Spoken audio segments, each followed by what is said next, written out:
We're now going to progress to some steps which are a bit more difficult. Ready, set, and begin.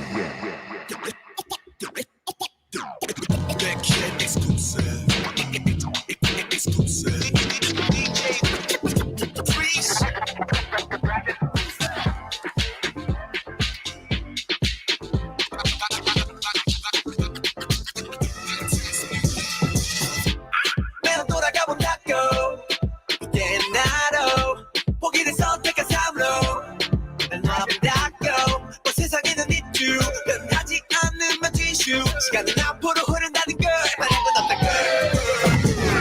우주만 함 생각나기 시절 악마의 손길과 운명의 recall 궁금해 아직도 다시 보는지도 매일 Las Vegas을 찾지 repeat oh 변하고 높다는 적응도 걱정을 억지로 잠궈 close How much love, how much joy We are the human stay calm alone 그래 I don't care 전부 내 운명의 선택 so we're here 내 앞을 봐 The way you shine Keep going now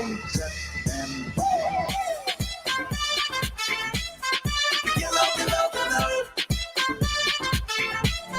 Wherever forward Until we go, we go, we go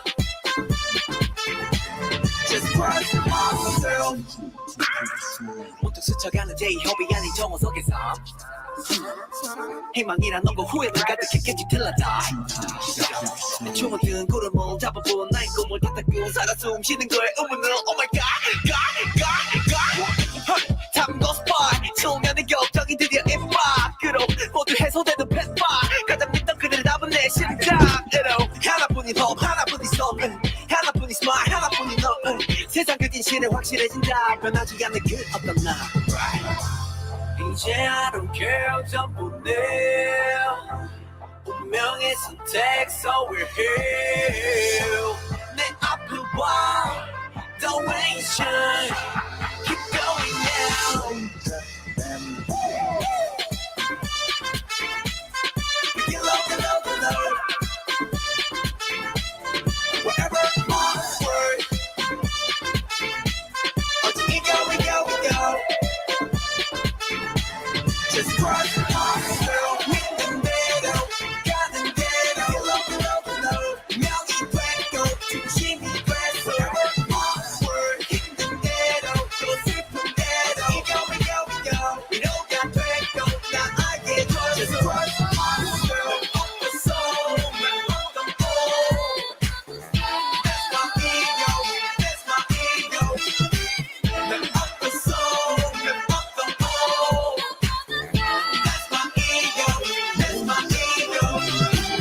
She says that she doesn't see me for my size. I'm beautiful. We always have really good conversation, like no matter what we're talking about. She thinks I'm funny. Like, yeah, okay. So they're basically just looking at each other's asses for clout because Amber is not likable nor funny. So that's an absolute lie. she finds me physically attractive. Just my size isn't something that she sees.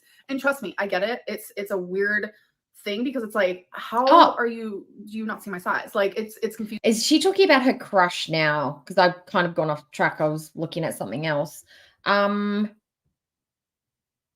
Yeah, people see your size, but some people genuinely just don't think about the logistics of it all. And if she's just trying to be your friend, why would she worry about your size? I don't look at my best friend and go, yep, you're the appropriate size to be my friend. But then when I'm looking at someone in a sexual way, I'm like, yeah, no, I'm not digging it. You're either too big, too small. I don't like your feet. I don't like your hands. Your thighs aren't sexy enough. You don't have great eyes. You don't have a nice smile, but you can be my friend. I don't care what you look like. But physically, I don't dig it. Yeah, you sexualize every woman that you have a common interest with. That doesn't mean that anybody who wants to be your friend is sexually thinking about you. They aren't thinking about your size in that way. That's probably why. Confusing to me. And it's always the same answer from every partner I've been with. I almost want to say maybe to an extent I understand because it's like when I'm in a relationship with someone, I don't see their flaws. I don't see them for their flaw. I don't stop loving them for their flaw or whatever it may be or something that they're super insecure about. So it's like maybe in the same way, that's the way they view me. That's like, not true either. She came out and bagged the shit out of Casey. She used to have massive fights with Casey about her attitude. She used to have fights with Becky and bag on her about her eating her food. That's not true. You do nothing but see their flaws because you're a controlling biatch. That's all you're looking at. That is not true. Oh, she's so perfect in every way, isn't she? She's the most giving woman on the planet. Flaw. I don't see you for that thing that you're insecure about. Yes, I don't know, you but do. regardless, my Valentine says that I'm beautiful inside and out, and that makes me really happy. I think Ew. genuinely there are just really amazing Blech. people out there who aren't shallow and that do see people beyond their weight and their size, etc., etc. But since I am my own worst enemy, sometimes it's hard to believe that, but I have to believe it because I have been in multiple relationships where people really do prove to me, like, I don't see you for your weight. I see you for so much more than that. Okay, girly pops, it is time for my Oh, weigh-in. stop The calling last me week was girly pops. 515.0. Makes me And that feel was after comfortable spending and time weird. with some friends that came down for like 5 to 6 days. And I ate more than usual, walked more than usual, which I swell a lot when I walk a lot, especially like when I'm in a car a lot, which I was doing that as well. I was also drinking No! calories. Like, it was just a lot of different things.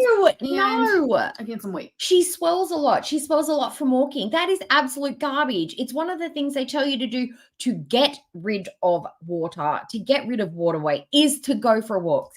Your fingers may swell up, but nothing else does. It actually helps you get rid of retaining your water, you numpty. So last week, 515.0. And today, here's my weigh-in. It is Valentine's Day, February 14th. So happy Valentine's Looking Day. at the ceiling again. So I got a little sneak peek. I stepped on the scale yesterday, and y'all are about to be shocked. So I hope you're Are ready we? for it. Are we Hello. really?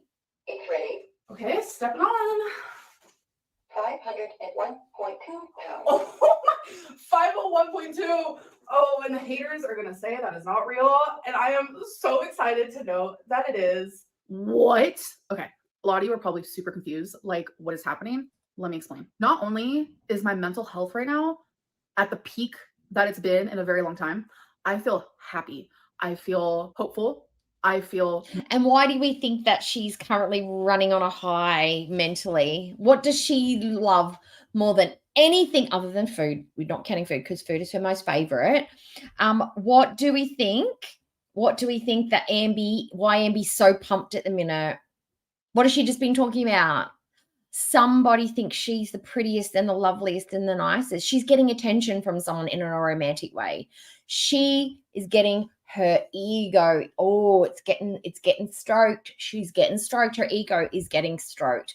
That's why she's on a high. She's on a dopamine rush. It's better than food for her to have a little ego stroked. Somebody thinks she's awesome in every way because I don't really know her properly yet. She's had someone in her house. I've been Lady McJaney's, and they've like, she's got a Valentine. She's not alone on Valentine's Day. She's being validated romantically. She's on top of the fucking world right now. Motivated. And I said, you know what? I'm gonna get my shit together. Like, I need to get my shit together. Oh, So yeah, I we went back know. to something that Hi, is Jessica. what works for me. I'm only eating about once or twice a day. So I know that's like, Yeah, babe, but when you're eating like 4 pork chops and mashed potato and a bunch of pickles, it doesn't count. It doesn't count. And if you're all bloaty, I doubt it. I don't believe that you're eating once or twice a day. And if you are, they're massive meals once or twice a day. Stop it. Stop it. If you were eating just once or twice a day, you'd be dropping at least 20 pounds a week at your size. There is no way.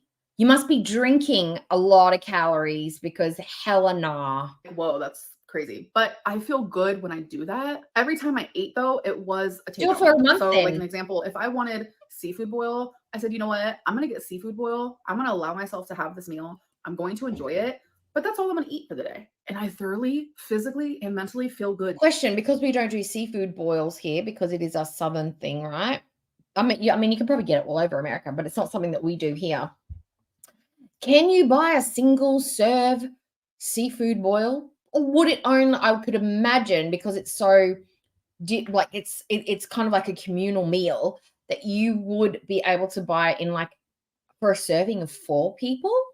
So if you ate a serving of 4 in one day, that's all your calories plus a bit more. And then you've got your other meal you're going to have because you're still having 2 meals. If they had 2 gigantic meals, it's still hella calories. Doing that. I did go grocery shopping yesterday, though, because I know that I can't be eating takeout every single day, even if it is just one meal. So my goal for this week is I'm going to cook daily.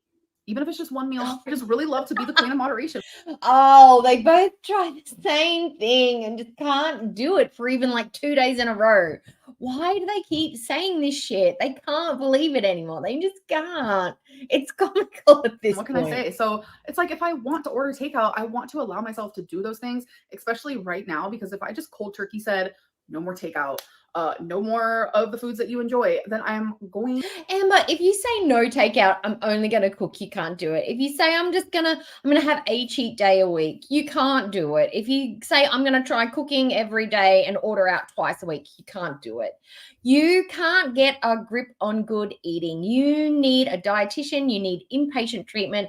You've tried all of these things before and they don't fucking work because you can't do it long term because you are an addict. You can't cure addict behavior with wishful fucking thinking. It's, oh my God, they're so clowny. They're both clowny. To fail. I have done that repeatedly. It truly seems like I lose the most weight when I do this, when I just eat That's once okay, or twice a Nirvana. day. Just listen. We'll chit chat. We'll chitty It chatty. makes the most sense. I know, like obviously because I'm eating less. Because if you guys remember, I think it was back in September where I lost like 30 pounds in a month. And it's because I was doing that. I was eating only once or twice a day. And I felt so good. So what happened in October, November, December, and January? What happened in the 4 months in between, which is almost half a year? You put the 30 pounds back on and then gained more, I'm sure. What happened in the 4 months that you couldn't maintain that once or twice a day attitude? So what's going to happen that you're going to do it for February and then March, April, May, June, you're going to go back and not be doing it. And in that 4 months, you're going to put on the 30 pounds you'll lose. You are not doing anything long term. That's why nothing is sticking because you can't do it. But then my mental health got really, really bad and I started eating more again. And then I gained the weight back and then I haven't been able to get back to that. And then here I am back for that again. Jessica, I know. As an elderly lady, I know I talk about how I'm an old lady. I'm not really. I'm 46, but skin moves down. So things on your face need to move up to get better contour. I put my blush here now, up closer to my eye sockets and here. I don't put it down below anymore because I need everything to go up. It needs to be up. She has got big, humongous chipmunk cheeks because she's got a round face. She does not need to be putting it here to here to here to here. It's literally just highlighting how massive her cheeks are. She needs to be trying to pretend that her cheeks are a little bit smaller and more defined by reducing the surface area and putting a little bit of, but she doesn't do proper makeup anyway. Look at her fucking eyebrows, for example. She does all of this shit to her eyeballs and then just leaves them messy and all over the place. And she doesn't use a lip liner. Oh, nah, I can't. Because I feel so freaking good. But that goes back to what I was saying. Like if I did a what I ate today and I only ate one meal, what type of video is that? I mean, I could have turned it into like a eat with me situation, but I was afraid of what you guys would think of that. And I already know the comments. If I would have said, hey guys, this is the only thing I'm eating today, I'm going to film Eat With Me, I already know what everyone would have said. It would have been like, oh my God, this is a mukbang. Your mukbang era is back. Oh my God, she has no money. Oh my God, look at her eat on camera. Oh my God, she's so off track. Oh my God, she's lying. I just didn't want to put myself. Oh, she said it at the end. The first thing everyone would have said would be like, bullshit, you're lying. There's no way because there's no weight loss to be seen. Nobody's like, mukbangs. Like, we expect you guys to be eating on camera because that's what you're known for. That. But now that I've explained myself a little bit more, if you guys do see an Eat With Me in the future, that is also like, hey, this is what I ate today. That is the reason why. So I don't know, folks. I feel good. Yeah. I hope you guys are feeling good. I am literally almost in the 400s and I am so excited to just finally say goodbye to the 500s. So next week, you guys. Look, I missed the number. Let me go back. How much does it say? Because last time I checked in, which was like 3 weeks ago, she was like 517 or something like that. So she lost like nearly 115 pounds in 2 weeks. Valentine's Day, February 14th. So happy Valentine's Day. So I got a little sneak peek. I stepped on the scale yesterday and y'all are about to be shocked. So I hope you're ready for it. Hello, it's ready. Okay, stepping on. 501.2 pounds. Oh, 501.2. Oh, and the haters are going to say. Oh, she's almost in the 400s. She's not nearly 400. Okay. I misunderstood because I'm like, girl, stop it. She's still 100 pounds away from 400. Anyways, I love you okay. guys. I hope you have an amazing day, and I'll see you in my next video. Bye. Bye. Bye. Okay. So that was Amby. Okay. Yeah, so she's lost like 17 pounds. And that, honestly, if she is eating 1 to 2 a day, that would seem reasonable. She should be able to lose about 20 pounds in a week if she's doing that. But is she going to do it next week and then the week after and then the week after and then the week after? Hell no, she's not. She's not. She could be losing 100 pounds in like 3 months, but she's not going to do it. There's no way. Because it's Amber. Okay, so we're going to get rid of that one. Okay, so now we're going to do glitter and lasers. Now, fireflies, I did look at your community. I've looked at it on my iPad and I've looked at it on my PC. I don't see anything on your community tab. Is it in my Gmail? Is that where it might be? Let me have a look. I'm just going to have a quick talk amongst yourselves. Talk amongst yourselves. What have you guys been doing?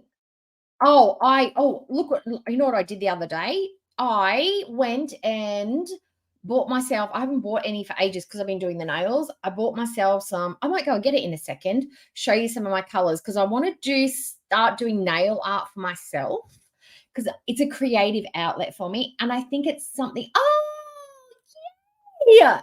Oh my God, heads up. Okay. All right. I've got it here. Again to people's dreams. There's a feature that people can see. Okay, so I'm going to read the thing. Okay, so this is, I'm not going to say your name, but fireflies in the sky. This is what she's written to me in the email. Is it okay if I read it out? I hope so. I'll pre-read it first. That people can see who are using that to chat to you. It's a backdoor. She must cut. Is something missing?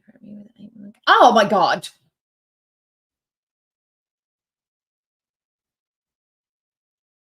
Oh my God. Oh my God. That is terrifying. That is really scary. Who did that? How do I? Oh, is it here? Oh, does it come through? Is it the private chat feature that you're talking about? Fireflies? Because I don't have anybody in there at the minute. And I think that's probably where you mean. Okay, I'm going to read it all out so everyone can hear. Okay, so the trolls are using StreamYards to get in people's streams. There is a feature in StreamYards that people can see who is live. How come I can't see it then? Do you have to have like an upgraded version of StreamYards? I might have to look into this. And use it as a backdoor in StreamYards to send something through Messenger. They threatened me with an 8mm pew and said they were going to end my life and my co-host. She's reported it. Mickey, if you don't see them in YouTube chat, it's all in StreamYards. Please pass heads up around. Thank you, Doe, and hugs. Oh, thank you for the heads up and the warning. Thank you for the email. And Deb Fouch, I did get your email too, Dal, so I will reply to that and we will work out some secret code, okay? So I know that it's you because there's shady shit going around and I don't want them to get the prize and I don't want you to miss out on it. So we've got to make sure everything's kosher. Thanks, Deb. Okay. All right. So thanks, Fireflies, for that heads up, love. I appreciate that very, very much. Okay, let's get out of there. Out of there. Out of there. Out of there. Okay. So now we're going to do some great, funny. I know it's mental. Like it's just YouTube. Calm down. Calm down. It's not that dramatic. Okay. So, oh, hi. Oh, yes, Rudy. What time is it, Rudy? It is 4:40 p.m. It is 4:41 for me. What time is it for you? Oh, Rudy. Oh, it's 12:39 a.m. Oh, you're up late, Rudy. What are you doing? Did you have an afternoon nap today, Rudy? Because I need those at the minute. Okay, so now we're going to, Callie, you're in the chat and you remind me every time I think about what I'm seeing, I think, nah, I'm going to I'll get yelled at if I don't play the screen. So it's a good reminder. The ultimate, because, the reason I want to do this one, it's a couple of days old, so she's had all the views for it, basically. It is a Valentine's Day looks, which I'm all about it. I love to team with the theme. I was going to do a whole stream for you guys. I was going to get some helium balloons. I was going to dress up in my pink and red. I was going to do my nails with love hearts. I was going to do a whole thing, but I couldn't even get my decorations organized. Couldn't even get them, like, I just couldn't even think around it, like mentally just not even there. So I was kind of a bit disappointed I didn't get to do that fun stuff. And the other reason is I played J-Hope from BTS's Ego song because it's one of my favorites at the beginning of the stream because it was his birthday on February the 18th. I was going to play a different member's song that I absolutely love, but I was like, no, I didn't get a chance to celebrate J-Hope's birthday with the community on Twitter. So I did my own little, that's my little, yay, J-Hope, happy 30th birthday. No. Yes, happy 30th birthday, J-Hope from BTS. Woo! Okay, so now we're going to do glitter and lasers. First impressions, what do we think of the metallic skirt? Do we love or do we bin it? I say bin it. I absolutely say bin it. Now, as far as the top goes, I like the proportions, but I absolutely hate her in black. I don't like this in black on her. I think she needs to have it in a deep V. It's too harsh for her. Would have liked this if it had been white with the same colors on the knit. I hate the metallic with the sweater. I just don't think it goes. I think it's like church disco or something. I don't like it. If you don't know me, there's two things you'll learn about me. One, I love a good theme. And two, I love a good holiday. It's not the red though, Jessica, but I get what you're saying. It's the metallic. It's the metallic fabric. If you have lumps and bumps, anything shiny like leather, vinyl, latex, metallics, velvets are just not very forgiving. So you either need to make sure that you are confident in your body, wear smoothing underwear if you need to, and buy the perfect freaking cut to suit you. Or wear complementary tops, like a nice long tailored shirt over the top if it shows your tummy, unless you want to show your tummy. It depends on what you want to do. But metallic, shiny metallic is not forgiving on lumps and bumps. It just isn't. So for our first video in February, I'm going to exploit these two loves of mine, and we're doing... And you know what's really bizarre is that at the minute, pleated A-line skirts that are midi length or longer are so on trend right now. She could have done that with that jumper and that would have looked still soft, floaty, feminine and romantic. But she went with a weird metallic skirt. I don't get it. A Valentine's Day lookbook. But we're doing it a little bit different. I am sure there are plenty of outfits out there that are glamorous. Spin the bottoms. But you know what? I'm single and I don't intend to be glam for the holiday. But I do want to be comfortable and I do want to be cute. So here's some cute and comfortable Valentine's Day looks that anyone can rock. And guess what? No. Most of them aren't so themed that you could literally wear them anytime, anywhere, which is the like meaning of a good outfit. Okay. So with that, let's get into it. All right. Recently, I found myself really getting into like Western. I'm so distracted. I'm so distracted by that skirt. I'm sorry. It's so distracting.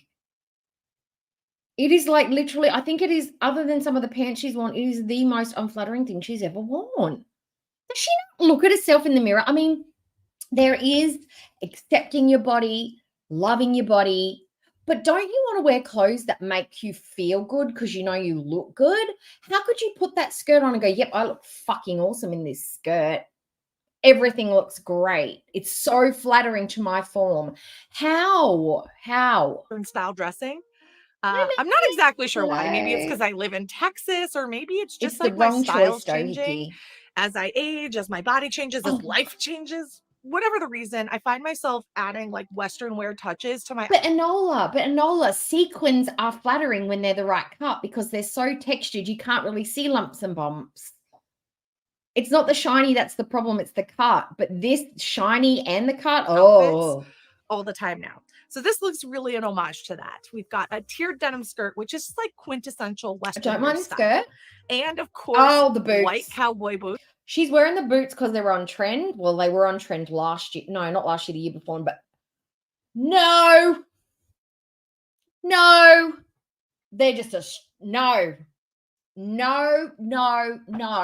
If she wanted to do boots, some new buck ankle ones with a similar Cuban heel would be fantastic. But these are giving me Rhinestone Cowboy. They're giving me the only person who could pull these off, Dolly Parton. That's it. Nobody else. And maybe a drag queen, but that's it. Boots. I mean, they've been everywhere, and now they're They here don't even in this fit. lookbook. They don't even fit. I've paired it with a really soft, feminine top. I love the lace detail. Jessica, she told herself that she knows what she's doing. She did, and that's the only person that counts. Telling on this and the bows on the shoulder. I hate that and shirt. This is a bodysuit, so it's going to give us a nice line from the bodysuit into the skirt. Now, a look is not. I do like the skirt shape and the fabric because it's like tencel, but when you're a pear shape, you don't wear things that are tiered like that. I talked about this before. See how it's got the tiers on it? It's got a line that runs from her hips. It's got a line that runs through the widest part of her body, but the shape is A-line. Fantastic. But we don't do yoking. You don't do a yoke when you're pear-shaped. Absolutely not. You just do a straight A-line with a button down the middle. Makes you look leaner, skinnier, longer and leaner, and it draws the eye into the middle, so it pulls your hips in. We don't do tiered skirts like this. If you're going to do a tiered skirt, you have your waistline, and then you have your tier start just above the knee line, but not on your hips. You don't do that. It's wrong. And I fucking hate that shirt. It looks like it should be on a grandma. Love the lace detailing on this and the bows on the shoulder. And this is a bodysuit. So, Marion, this is the skirt for you. It's going to you could actually do this in a pencil type shape or something that's got like a mermaid flip. Something with a yoke on it would be great because it'll actually make your hips look wider. It'll give you volume on the bottom. It'll make you look curvaceous. So it's going to give us a nice line from the bodysuit into the skirt. I don't either. Now, a look is not a look. Jessica, I don't either do cowboys, but what I will do is I'll wear an akubra or a cowboy hat on a really cool like outfit, but I don't really do sequins or fringing I'll wear a fringed purse. But that's about it. Look without accessories. So we did this girly up proud. First, we added a couple rose gold rings. I've been loving like dainty, lightweight rings, and I found a lot of really good ones on Amazon. I've paired it with this cowboy hat with some rhinestone details because yes, I'm country western, but I am still glam. I feel like I'm on the Dolly Parton spectrum of western wear. And with it, I used this vintage Coach purse that I actually inherited from my mother, but I felt just the white kind of tied everything together and also referenced both the hat and the cowboy boots. Now for my earrings, again, I'm doing a little pop of white with these kind of moonstone. I can't find one single thing right with this outfit because she's even fucked up the hat by putting the diamantes on it. And she's wearing pearls. So she's got diamantes hat, big ass. This is grandma. I could see a really hip, cool woman in her 80s going to bingo in this outfit, sans the hat. Not a young 30-year-old plus size fashionista. It is so this is a mentally unstable outfit. Earrings with the gold rims. And all in all, I just think this is a super cute. God, this is toddlers and tiaras. And she's doing Don't Tell My Heart. That's her talent. My achy, breaky heart. I just don't think it understands. And her mum's at the back doing the dance moves with her. And she's like, hoping your flipper doesn't fall out. You are 100% right, Jessica. It is toddlers and tiaras outfit. Oh my God. Inspired Valentine's Day look. Now we have to name this look. And I think it's pretty obvious, honestly. It's called Burn It. Put it in the bin. Never ever wear this collection. That's what we're calling it. Romantic cowgirl. Because she's definitely Western, but she's also ready for Mr. Right. Our next look is the other side of my aesthetic, which is pop and modern and funky. This twin set is just everything. Okay. It is. Okay. I'm not going to lie. I like this outfit. I don't like the cut on her. I think this would look really cool on somebody else. If this was an A-line skirt, or if she put an A-line denim skirt to the knee with this top, I love a twin set. I love me a twin set. I would wear this if it was high-waisted, wide leg pants. But this skirt does not flatter. it doesn't flatter her shape. It's not designed for her shape, but I like the outfit, hate the accessories. I like the idea of it, but I don't like the execution. But I do like the hot pink and the white. I think it's very cute. It's actually giving me kind of like Gucci vibes, but I know it's not Gucci, but it's got that like Gucci-esque quirkiness, but absolutely hate that skirt. Bright stripes of 2 different shades of pink. And it's cropped, so it's definitely going to show off my midriff, which I love. And I paired it with some. But even if she lost weight, Marion, her shape, her proportions are going to stay the same. She's just going to be a pear-shaped. Like me, I was pear-shaped when I was 326 pounds. I'm still pear-shaped at 160 pounds. It's all, your proportions don't go anywhere. You can just get into better shapes. You can just find more shapes to suit your body. You have more variety to choose from. With plus size dressing, you are kind of like stuck with the amount of brands and the accessibility to the brands to try things on. But that shape of skirt is never, ever going to flatter her body, ever. Chunky lug loafers. And the reason I did that is that takes something that can feel, very, very girly and just adds a little bit of edge to it. Now, yes, she's this a Barbie girl's a fashionista, so she's definitely going to carry that designer purse. So we have our Louis Vuitton in hot pink, which I think just... Not going to lie, I want the purse now that I know it's Louis, but it's fucking beautiful, but I wouldn't wear it with this outfit. I'd wear it with an all black, like a tuxedo shirt, high-waisted palazzo pants, and maybe a really nice fluorescent hot pink stiletto or a wedge. Yeah, ma'am. But it's the purse is so ostentatious and vibrant. Why would you underplay a Louis Vuitton designer purse with this outfit? Why you'd let everyone be like, oh my God, I love your purse. Oh, it's my Louis. And they'd be like, it's beautiful. Can I touch it? And you're like, fuck no, it's mine. Don't touch my shit, bitch. Just has the coolest closure of any purse I own. So I had to show it off. And they are nurse now shoes. We definitely need some jewelry as always. So I added my favorite ring, which is this rabbit ring. Okay. I've literally had this ring for over 15 years. In fact, I might replace it because it's seen better days.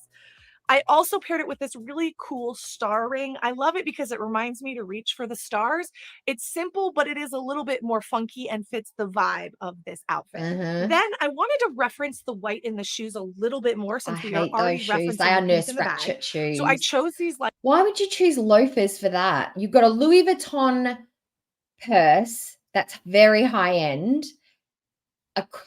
No. You got to do a bar because you can only do flats probably. If I'm going to go full Barbie, I'm doing white stilettos. I'm going to go full fucking like stiletto. I'm doing a stiletto. That's it. A hot pink one, a white one. I'm going full gauche.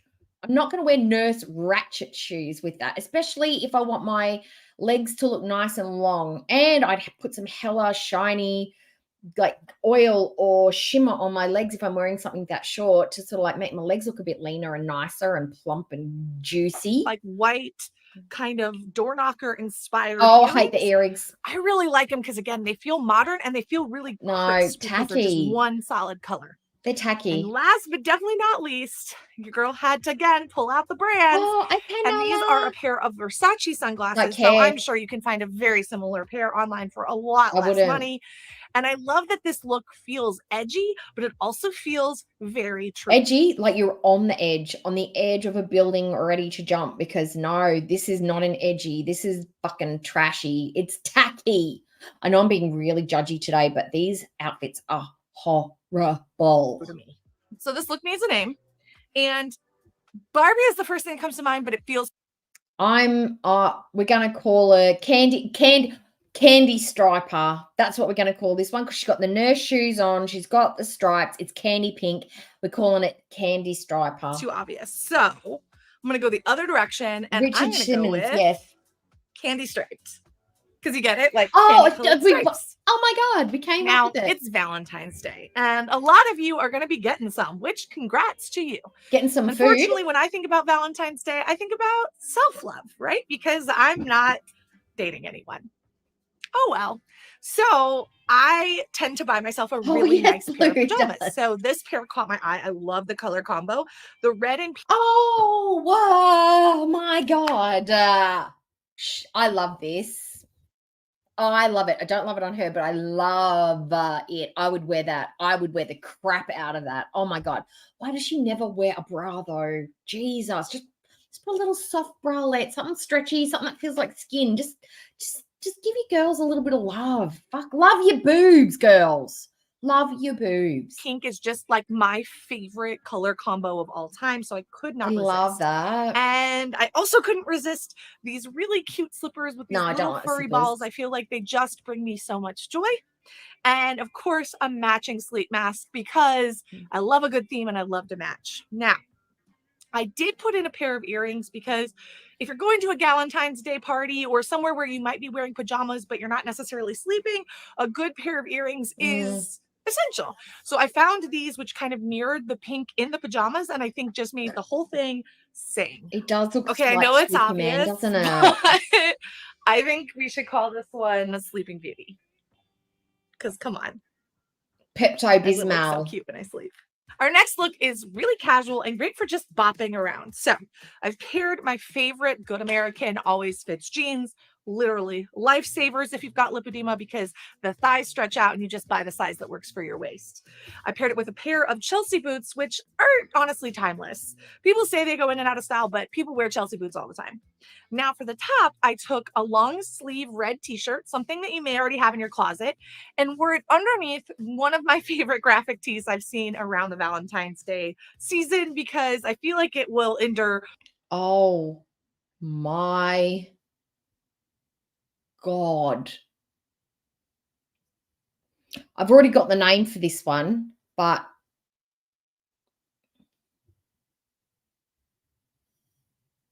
I don't need to say anything, do I? I don't need to say a word. We are all on the same page. It's no. N-O. Would anybody where would you wear that? I'd wear that to maybe do community service, picking up garbage by the side of the road. If I was perhaps cleaning my house because I moved, any dirty, disgusting, filthy job where I didn't actually like my outfit or cared if it got dirty, that's where I would wear that outfit. And those boots are horrible. They are the ugliest Chelsea boots I've ever seen. You will buy Louis Vuitton bags and Versace glasses, but you can't get yourself a nice pair of Louis Vuitton boots in Chelsea's. They look like you've got them from Spendless. They look like orthopedic boots. And the jeans, we don't even need to talk about because they're horrible. Well past Valentine's. And honestly, I'm always in my feelings.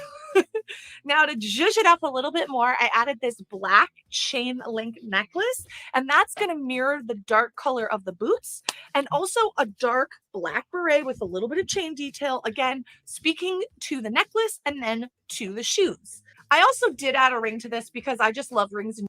She's a chaotic person. I can tell by her outfit. She's just chaos. She's eclectic, and that's great.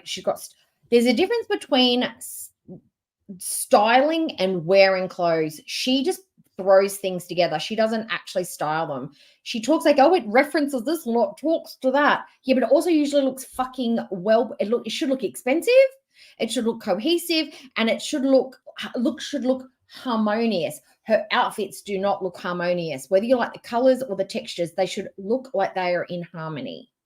This is not good styling at all. This is bleh.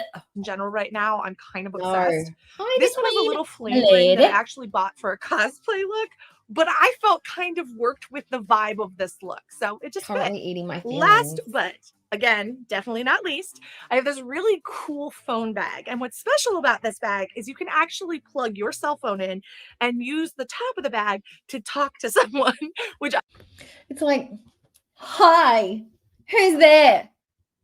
No one. Because I'm all alone. That's just,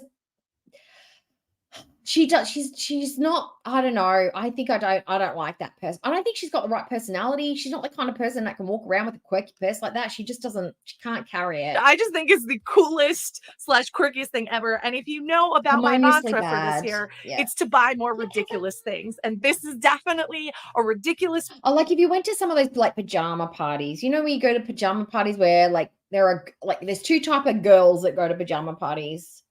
Ones that go dressed up in basically slutty lingerie and don't want to be hit on by anyone, which is fine because, you know, if I've got a rockin' body and I feel comfy in my lingerie and I want to show up in a G-string and a bralette, but I don't want to talk to anyone, I can do that. But then there's the slutty lingerie, and then there's literally the girl that shows up in the unicorn onesie and has, you know, just sits and eats all the Ritz Jacks and the cheese and all the good stuff. They're the two people that go to pajama parties for the girls. Then there are the guys. The ones that wear their dad's flannel pajamas because they only realized that they had to have pajamas for the party. And then there are the guys who have been eating lean for a week, wearing satin boxer shorts and literally do not eat anything the whole night because they don't want their abs to get bloaty. They're the two kind of guys. There's the vapids, and then there are the ones that are there to actually have a fun time. Yeah, that's the pajama party crew. Purchase that is honestly going to be a fun conversation piece at the next party I go to. I am calling this look In My Feelings because, well, it says show on the shirt. What is life without a little drama? And this is definitely an outfit you can wear. That is a big question. What is life without a little drama? We don't know her. We only know drama. Well, it's not coming from Chantal and certainly not coming from Amber, but we understand drama. We don't need it in our outfit. Event or to cocktails or whatever, where you are literally going to say, I am the drama, the drama. I don't think my last pajama party was when I had it with my little son at home, and we used to just live in pajamas when he was first born because that was the easiest thing to get in and out of. I'd have a shower, he'd have a bath, we'd put our jammies on and we would watch movies or read books or, you know, do baby stuff to get him to go to sleep. That was my last pajama party. I don't think I've ever had a pajama party. But sleepovers, but not pajama parties. Is me hello. Yes, so pajama we've got some parties. Pink pleated pants that are very, very wide leg, and I love them. Now, I've paired them with this blouse that's been in my closet since December, which I'm obsessed with as well. I love this outfit. I love this outfit. I think it is probably the most flattering. I don't like the black belt with it. I would have thought maybe a gold chain belt would have been a nicer accent. It would have given her better proportions. It's literally it's just too heavy.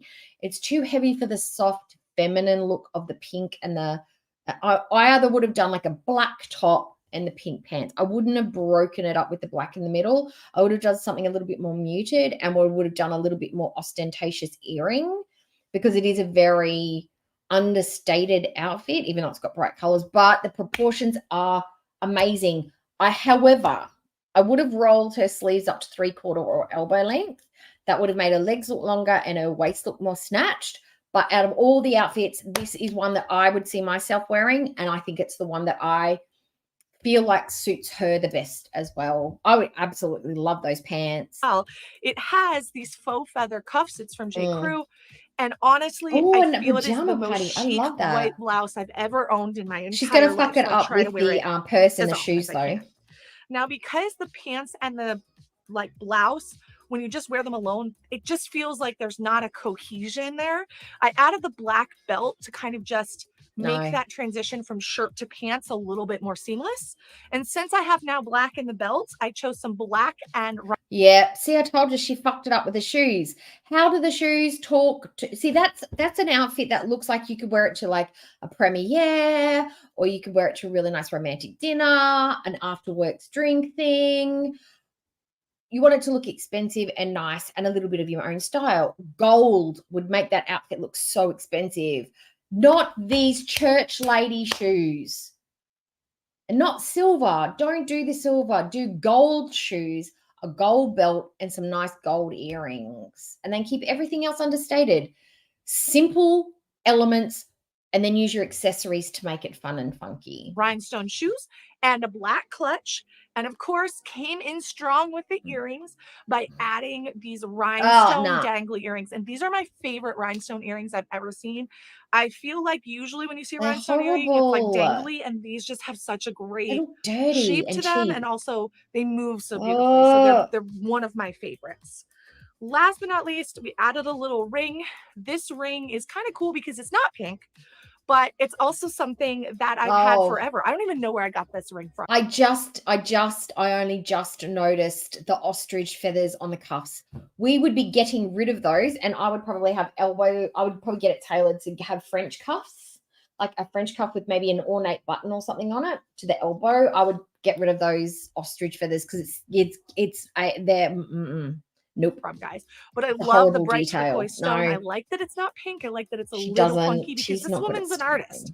This woman is the drama, and the drama is unpredictable. And I feel like this ring is a little unpredictable, but overall works. Again, playing off those. So here's another way she could have done it. Okay, she's got a turquoise or a jade ring. Why couldn't she do maybe a turquoise belt? Like, you know, one of those little rhinestone ones? No, because that would cheapen it. I still think gold's the way to go. But she could have used blue accents instead. Get rid of the black and use a really cool turquoise purse and maybe a nude shoe or no colored shoe or a gold. Just go with something else, but the black does not hit right. Silver hues that are in the rest of the look. No, we don't So like this. overall, I'm kind of obsessed with how this don't one like turned it. out. Y'all know I love a good pun. So of course, I'm gonna call this look "Feeling Plucky." Oh, okay, Get it? because of the feathers. So that is our Valentine's Day lookbook. Overall, this was an entirely new creative process for me. We really tried to create something different and create a true lookbook.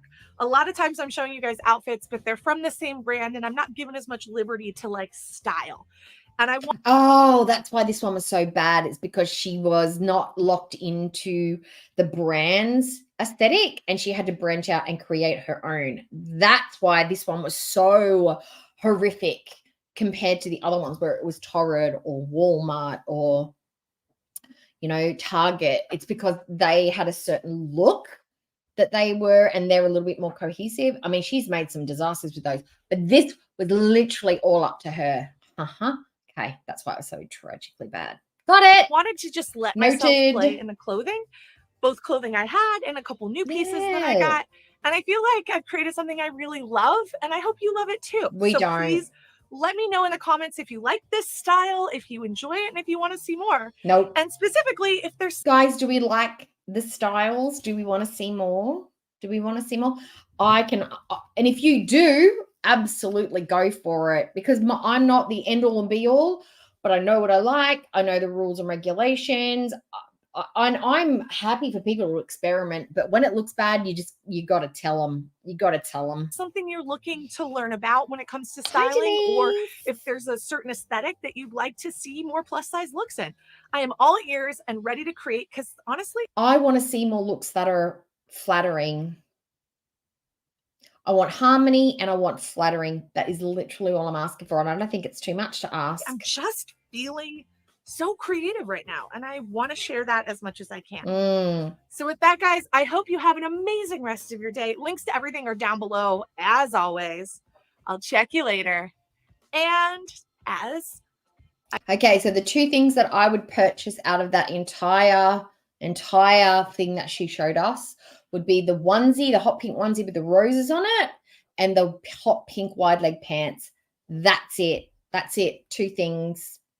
And I wouldn't style them how she styled them. I say all the time, it's never going to be different. It's always the same.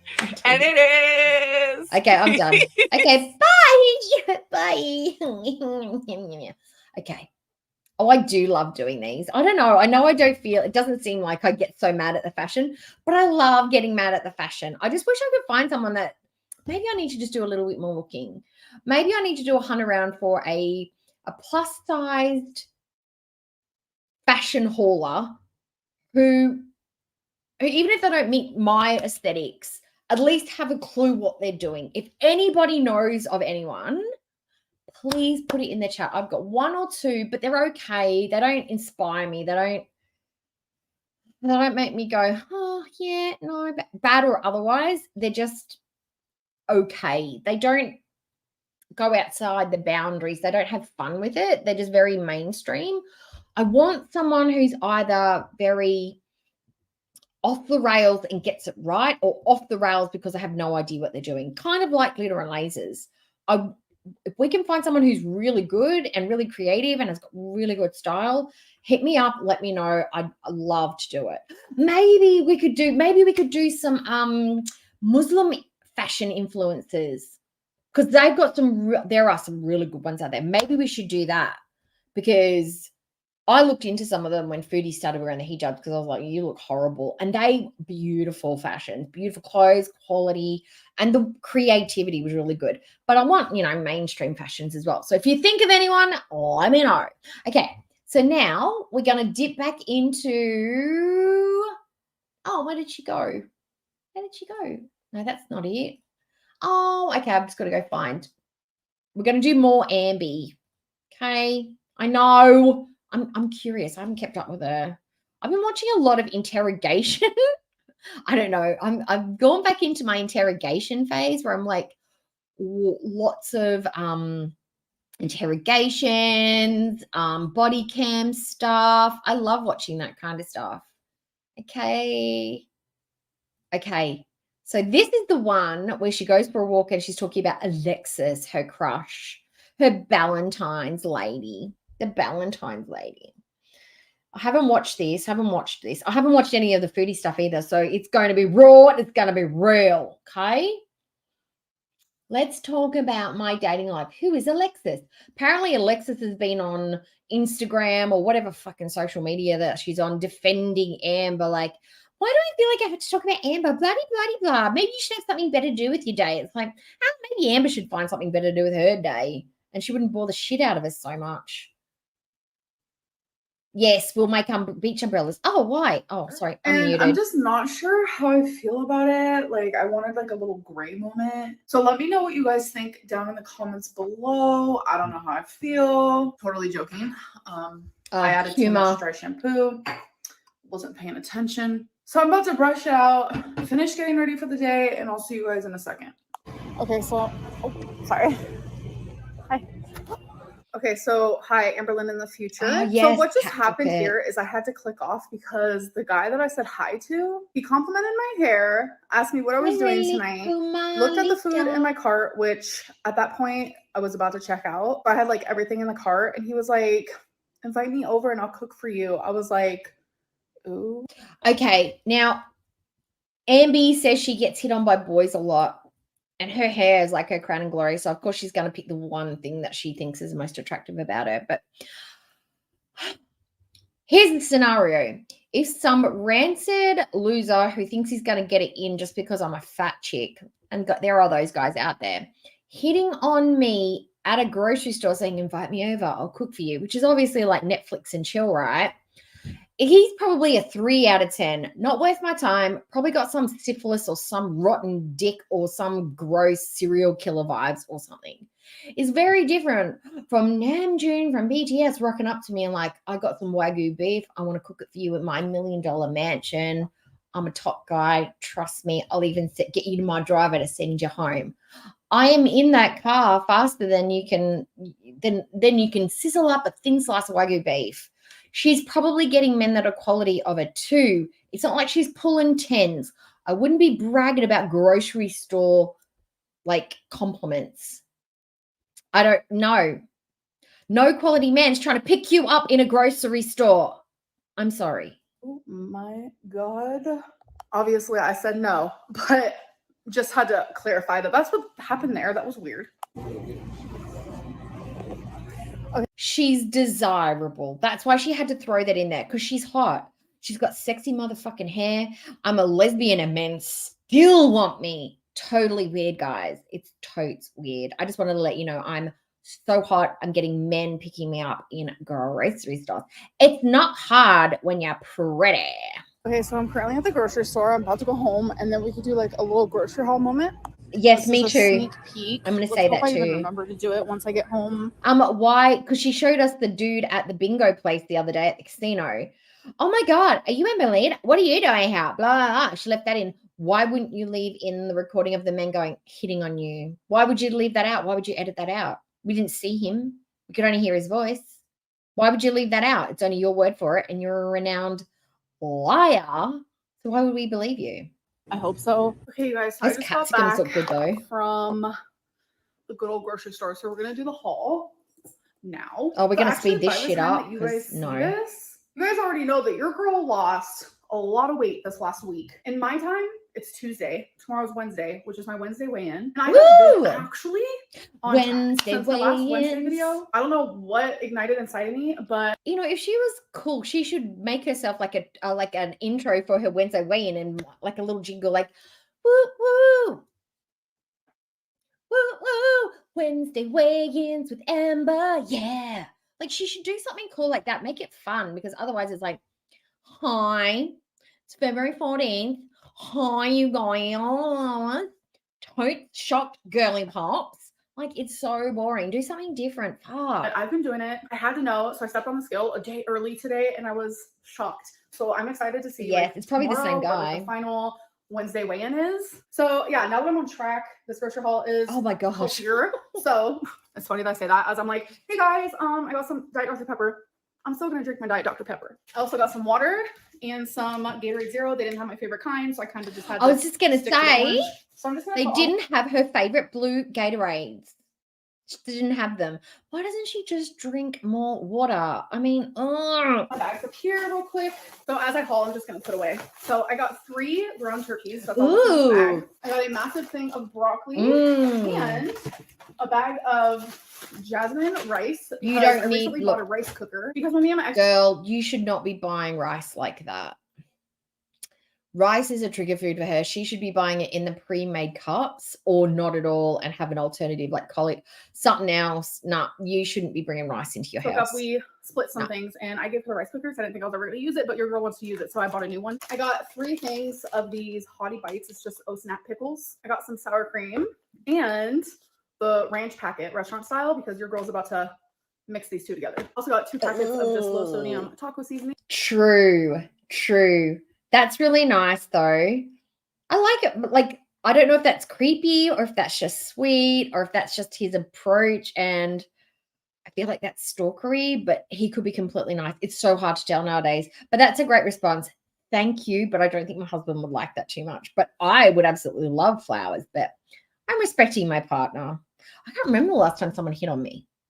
I don't really get hit on. I don't know. I don't really go places to get hit on. I don't even really go to grocery stores. Maybe I should do that. Get a basket and just walk up and down the aisles. Because I don't really wear my wedding ring. Maybe I should just wander the aisles and just wait for random men to like offer to buy me a bag of rice or something. Don't know. Maybe I'm missing out. Maybe I'm missing out on not getting hit on by guys in grocery shops. Maybe it's because I'm too old. At 46, they stop. I don't know. Maybe I'm just not cute enough anymore. Got some frozen mango chunks And and is that for frozen smoothies? pineapple chunks for Ooh. smoothies. Yeah. I bought a ton of hard-boiled eggs that are already cooked. Oh my God. She's too late. You can do your eggs in your rice cooker, Amber. Look, you can buy 2 boiled eggs at Woolies with spinach in it as a little snack. Cost you about $4, right? For 2 eggs. I can buy a dozen eggs, free range ones, for like $6. All I got to do is boil them up and put them in little 300-gram containers. You can get 2 of them, put a little bit of mayo, a little bit of curry or a little bit of spice, some spinach, crush it up, and then you've got a snack. And you've saved yourself a whole bunch of money. I bet she paid about $12 or $15 for all those eggs because she's just too lazy to boil an egg. Mini sweet peppers and some carrots. I got I think some that may be rotisserie what chicken lunch it meat. is. Oscar Mayer, my fave. That's it, doohickeys. Doohickeys got it. If you don't get hit on in public places, it's because you give the don't talk to me vibe. They're intimidated by you. You're too, or they know that you're out of their league. That's why I think. Or they just want to be nice and give you flowers. 2 cans of just some corn. I like a little sweet snack. I love know. chocolate. I Come for know. me. I was I know trying that to happen in grocery hauls. People comfort come for me, but I'm myself. the queen of moderation, remember? I do want you guys to know that I'm the queen of like moderation. I lost 89 pounds before. I still want some chocolate. So these are just 100-calorie chocolate vanilla like puddings, and they're so Yeah, but it's 400 when you eat 4 packs in one go or 4 packs in one day. That's 400 calories. That's like a small slice of cake, Amby. You've got no control. That is just a binge waiting to happen right there. good. I got a lemon pepper rotisserie chicken, some Premier Protein, which this is my favorite flavor, which is the chocolate peanut butter. Last but not least, we got some Bounty, which is the best paper towel ever. Fight me. Well, Sage, you need to come and hit on me in the grocery store to make me feel cutie about myself because nobody else is doing it. Grocery haul is now complete. Hello. So Oh, it's that actually happens to me all- Valentine's that- Day night. Legit, Sage, that happens to me all the time. Usually because when I'm at the grocery store, it's after work. Like I had walked through the shopping center to get home, and I will duck into Woolies to get like a snack or snacks for the night or an ingredient for dinner or something. And my uniform because it's a uniform, people just naturally assume that I work there, and I'm like, hon, I don't work here. However, what you need is down like 4 aisles down, or look at the product listing thing on the end there. There's one down that end. Like people are always asking me like chemists and stuff, like, well, can you find this for me? And I'm like, I don't work here, babes. Like it's fixing to be midnight right now. And I just want to say happy Yes, Valentine's Day. I did go to bingo and I did win. By the way, people ask all the time, like, do you win at bingo? I do. That's nice. It's not every time. Tonight I won 50. I think it was like last week or the week before I won like 100 or something. Whenever I do get a bingo though, like I'll really quickly be like, Mom, I got a bingo. And then like she'll yell bingo for me because like I'm so shy. I don't know what it is. Like that's a lie. She's too shy to yell bingo. Yet she'll sit there and film herself in public with a GoPro. But I'm too shy at the hall to yell bingo. I've got to get my mum to do it. That's a lie.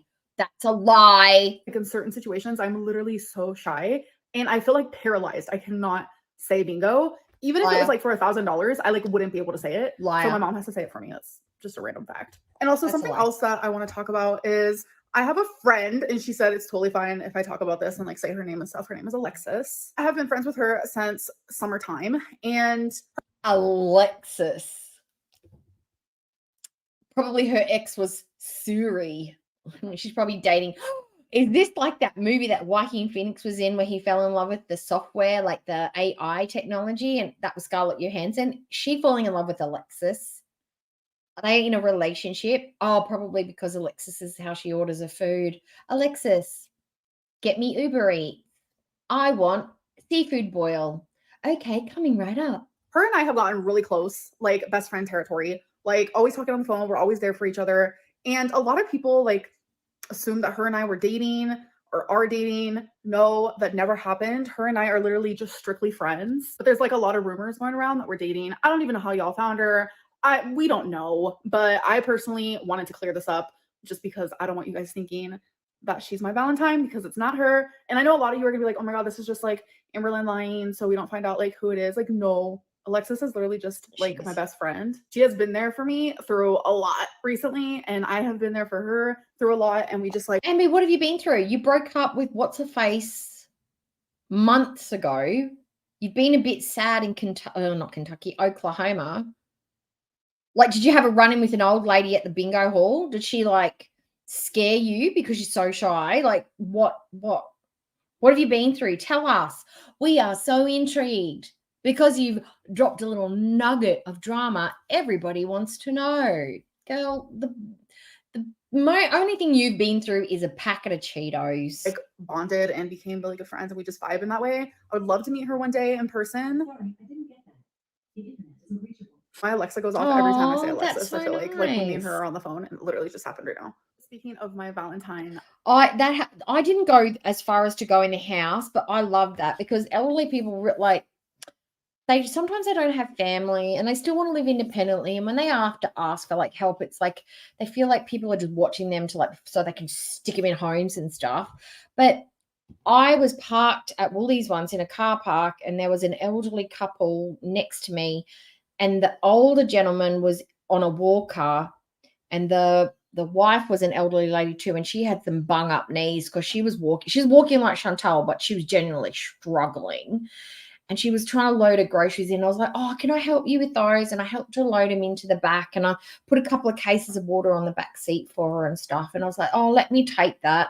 So I took the trolley and put it back. And she's like, oh, thank you so much. I didn't know how I was going to get that water into the car because they're so heavy. And I'm like, that's okay. I hope you have a good day. She loaded up her husband into the car, had to fold down the walker and stuff and throw it in the back and do a few things. And often I'm just like, God, where are your kids? Where are the carers? Where are the blue nurses helping you? And I felt like trying to explain to her, you can get these delivered to your house, love. But then I thought maybe this is their way of getting out of the house.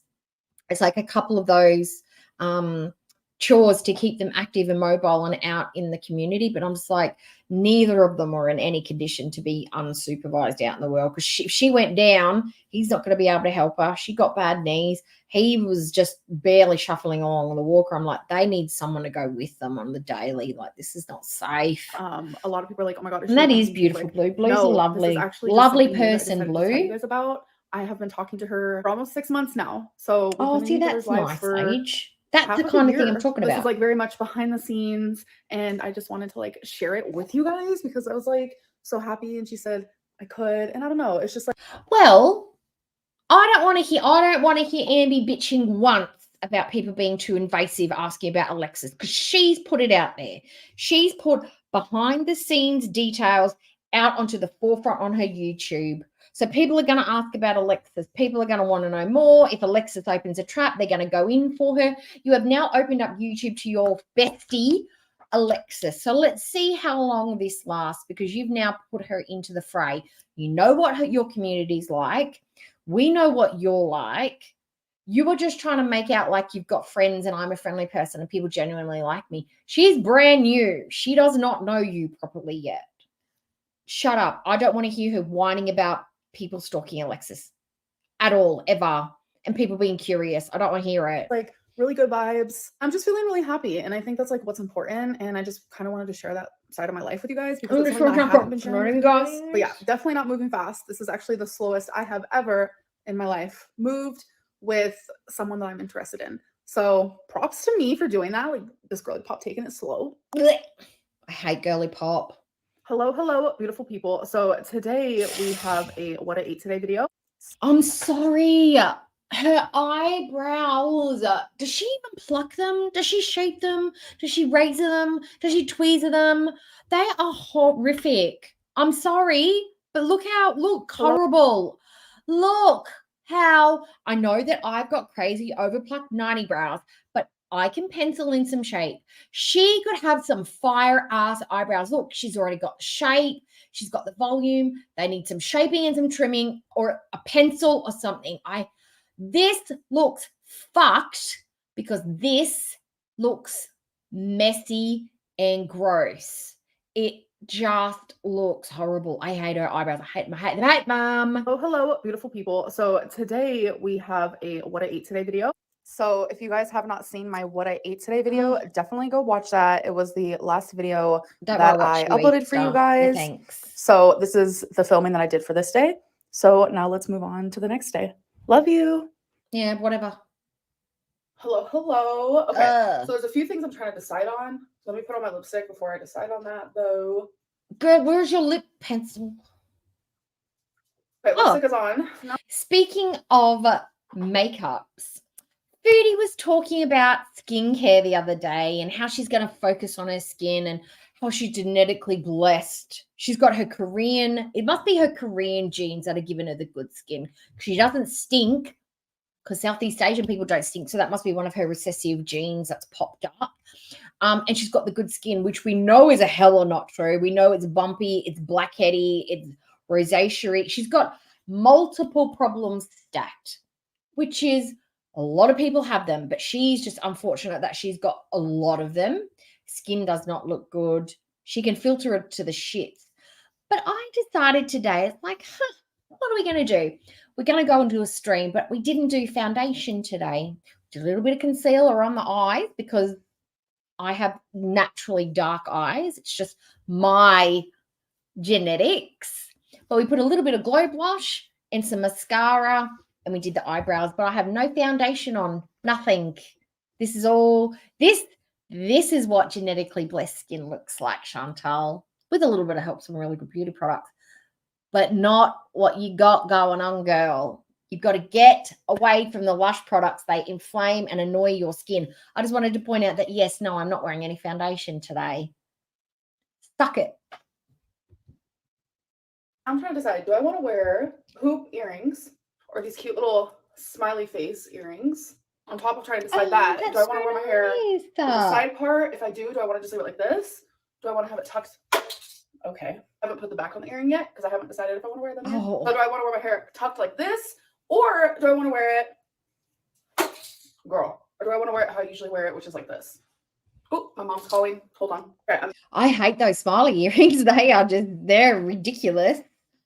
Why would she buy something like, oh, I don't get it. I don't mind those neon yellow ones though. They're pretty good. They're a bit too big, but they're probably the right size for her. But I do like that neon-y look. I'm back, and I also got yes, they do. You are right, actually, Shelley. because they just broke. Today's not my day. Okay, so it looks like we're sticking with the hoops. Wear hair like this or like this. Today's not her day because her earring broke. It's not her day. Her earpod fell out. She's having a really crappy start to her day, guys. Wow. Some people's cars don't start. Some people are snowed in. Some people's stripes are frozen. My earpod fell out and my cheap ass dollar store earring broke. Oh, I'm having the worst day ever.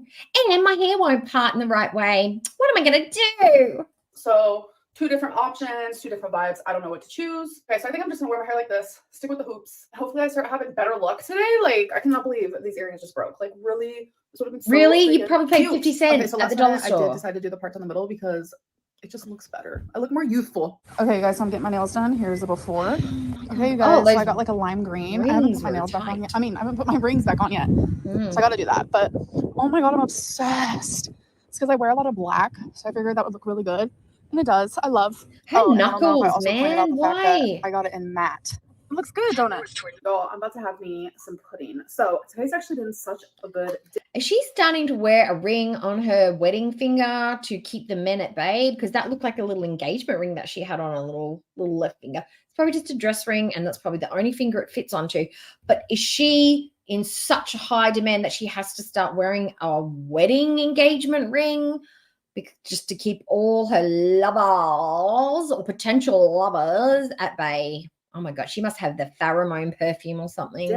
Went and got my nails done, and then Hey, I went and saw my grandma, and then we went out for some Mexican food, which was really fun. And then me and my mom hung out at my grandma's house for a little bit. This pudding's so good.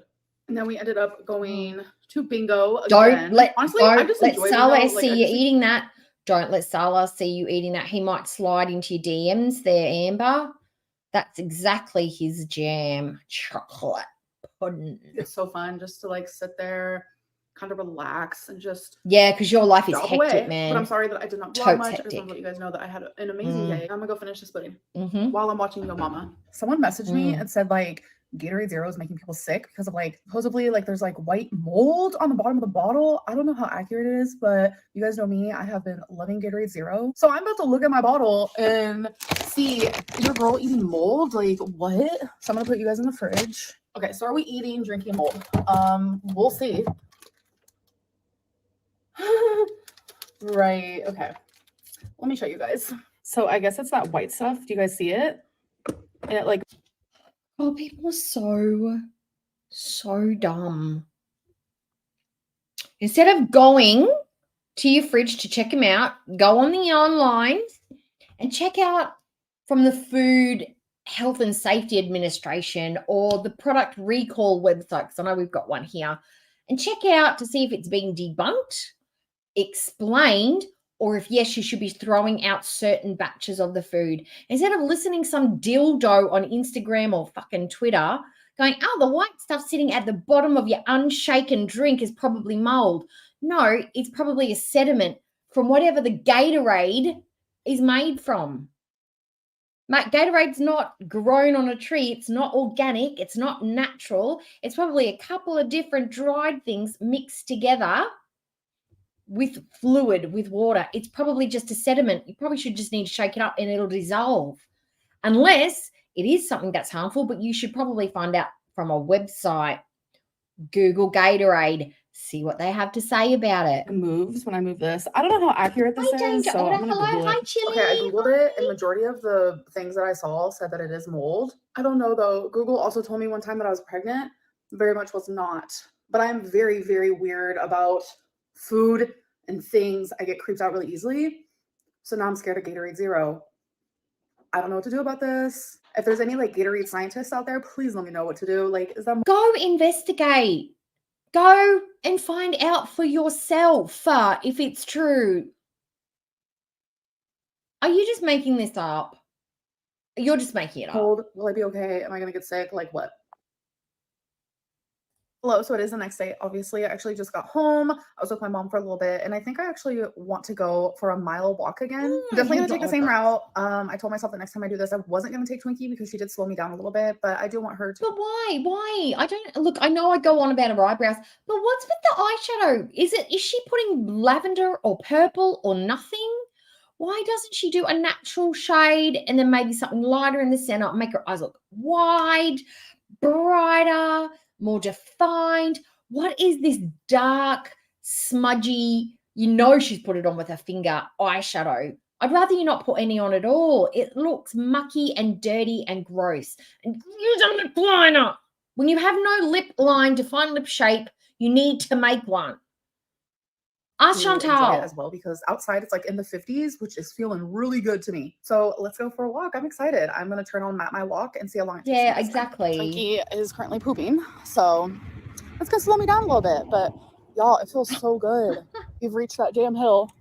Yeah, she's so frightened about mold, but she'll eat a ring of prawns and she'll eat all the cheeses. Oh, God. That I hate. Okay, so made it halfway. Twinkie is sniffing on something. Looks like we made it a couple minutes quicker than last time, which is a good thing. I'm just thinking of how much better my lungs would be if I didn't vape. I mean, I'm not just strictly blaming vaping, but it definitely doesn't help. And I don't vape nicotine. I know a lot of people got confused with that, but no. I've only actually smoked nicotine like once in my life. It was when I was in high school. Not my thing. Oh, it's yesterday's makeup. Yeah, yogurt. And that pudding probably had more chance to have mold in it than the fucking Gatorade. If it's stored properly, it's fine. Oop, I see some chemtrails. What about you guys? 2 of them, actually. I made it back, and I think I'm in one piece. Twinkie's in one piece. She does that to troll. She's flat earthing us in that trolley bit right there. She doesn't even believe in chemtrails. Explain what chemtrails are. All the fallacy, all the proof behind them. Say what they are. I just thought they were airplanes, but okay. We made it back in one piece. Last time it took me 52 minutes, and today, 48. Literally took 45. So as you can see I was here, close. we have trimmed down 7 minutes. I'm very proud of Twinkie and I. I will say this time it felt shorter. I think it's because like I know the distance now. Like I knew exactly how far I was going to be going, like which building I was going to reach and then have to turn down. I wouldn't say I was as bored this time. I did enjoy. She is absolutely just caning it. She's leaving people in her dust. She's smoked that mile. Walking isn't my favorite thing in the world. I had good music on. I had Twinkie. There were people out. A lot of like, hey, how you doing? Have good days. And I like that. I prefer walking on like busy streets versus like a random pathway with nothing. Oh no. It's a THC vape, Denise. It's THC. It's the marijuana. Prefer people. I don't know. Like, is that weird? I don't know. So now I'm gonna drink some water. I'm gonna watch some YouTube. I feel exhausted. Okay, chemtrails. Drinking tons of water as well. A mile, Blue. A whole mile. I'm not gonna lie to you guys. Today is Sunday, and I did weigh myself earlier than I'm supposed to. I'm supposed to weigh myself on Wednesday, but I felt like I was doing so good, and I was just excited. And I stepped on the scale and was not happy to see it. So from my last Wednesday weigh-in, which was just, I don't know, like 4 days ago, I've gained like 3 pounds and I don't know how. And normally when something like that happens, like I get so discouraged. I'm just like, that's why you don't weigh yourself every couple of days. Wait a week, wait 2 weeks, wait a month. Like you could be holding a great big poo. You could have had just too much salt. 3 pounds is not a lot. Jeez, it's 1.5 kilos. Most people fluctuate that much from morning to night. Stop it. What the heck? Normally when I get discouraged, things happen up here and I end up just like going off the deep end. Well, a mile is 1.7 kilometers. And I've got to do the transactions. I've got to do transactions. So 1 kilometer usually takes, if you're working at 5 kilometers an hour, it usually takes about 15 minutes for a kilometer. If you're walking at like 2 to 3 miles an hour, which is super slow, which is about half that, it should take a normal person about 30 minutes to walk just over a mile and a bit. So maybe about 35 minutes to walk a mile. Yeah, that's about right. So she needs to halve it. Not giving a shit anymore. But honestly, I said, fuck that. Exactly. I'm going to prove to myself Yeah. that I'm better than this and that I can do this. And that's like a really big reason why. Yeah, but I left the Jade, Bible, plus I've had, like, Jade, you're tall, you have legs for days, and you're fit. You go to the gym. You are one of the 1%ers. You don't count. out of my mind today and I'm getting emotional. Just really, really like, I don't know. Like, I hate what I've done to myself and what I've done to my body. And it's like, now that I'm like on track and doing Where's really Alexis? good, and my body like reacted really well last week. Alexis, crisis mode. We need a DM. We need a text alert. Alexis, she's got broken earrings. She's got earpods falling out. She's 3 pounds heavier today than 3 days ago. It's a mystery. Alexis, emergency, BFF emergency. Get on the phone, girl. She needs support. By losing 14 pounds, but now it's like, no, let's not do this week, even though I'm literally on track. It's frustrating and it's hard, and I really want to do my Wednesday weigh-in and be in the 400s. Like, I weighed in today No, at Jade, I 504, thought you went to the and today's gym. Sunday and Wednesday's coming up. It's like, can I thought lose you were that weight in the next tall. few days? I don't know. Every Oh. Wednesday, I Oh, well, really you're want fit. to have a loss. 10 minutes is good, because though. I that means can't I'm even do making it in progress. 10 But what happens when minutes. I'm making progress with my eating and I'm making progress I can. mentally and all of that, but it's not showing up on the scale? I need to figure out how to handle that. You work on how you feel. How's your mentals? My mentals are good. Excellent, because I'm making great food choices. My body is responding mentally. Do I feel good? Are my clothes fitting the same? Are my feet not swollen? Have I got energy? Oh, I'm feeling great. Yet the scale is saying that I'm 3 pounds heavier than I was 3 days ago, which is nothing on someone your size. That's what you focus on. You don't focus. That's why you don't. If you say you're going to weigh yourself once a week, weigh yourself once a week. Don't do it every 3 days. And you know why? Because you were obviously eating stuff that you shouldn't be eating. Obviously. Without backtracking or going off the deep end. I need to figure that out. Oh, I'm which I think I figured it out today. I'm very solidly proud of that. Like, I went for a confused. walk. Like, I chose something productive Solidly to do. It's something good for my confused. body. Is that Anyways, Juliana? I'm actually going to end this vlog, though. I hope that you guys did enjoy it, and I'll see you in my next one. Bye. I'm probably thinking of Juliana.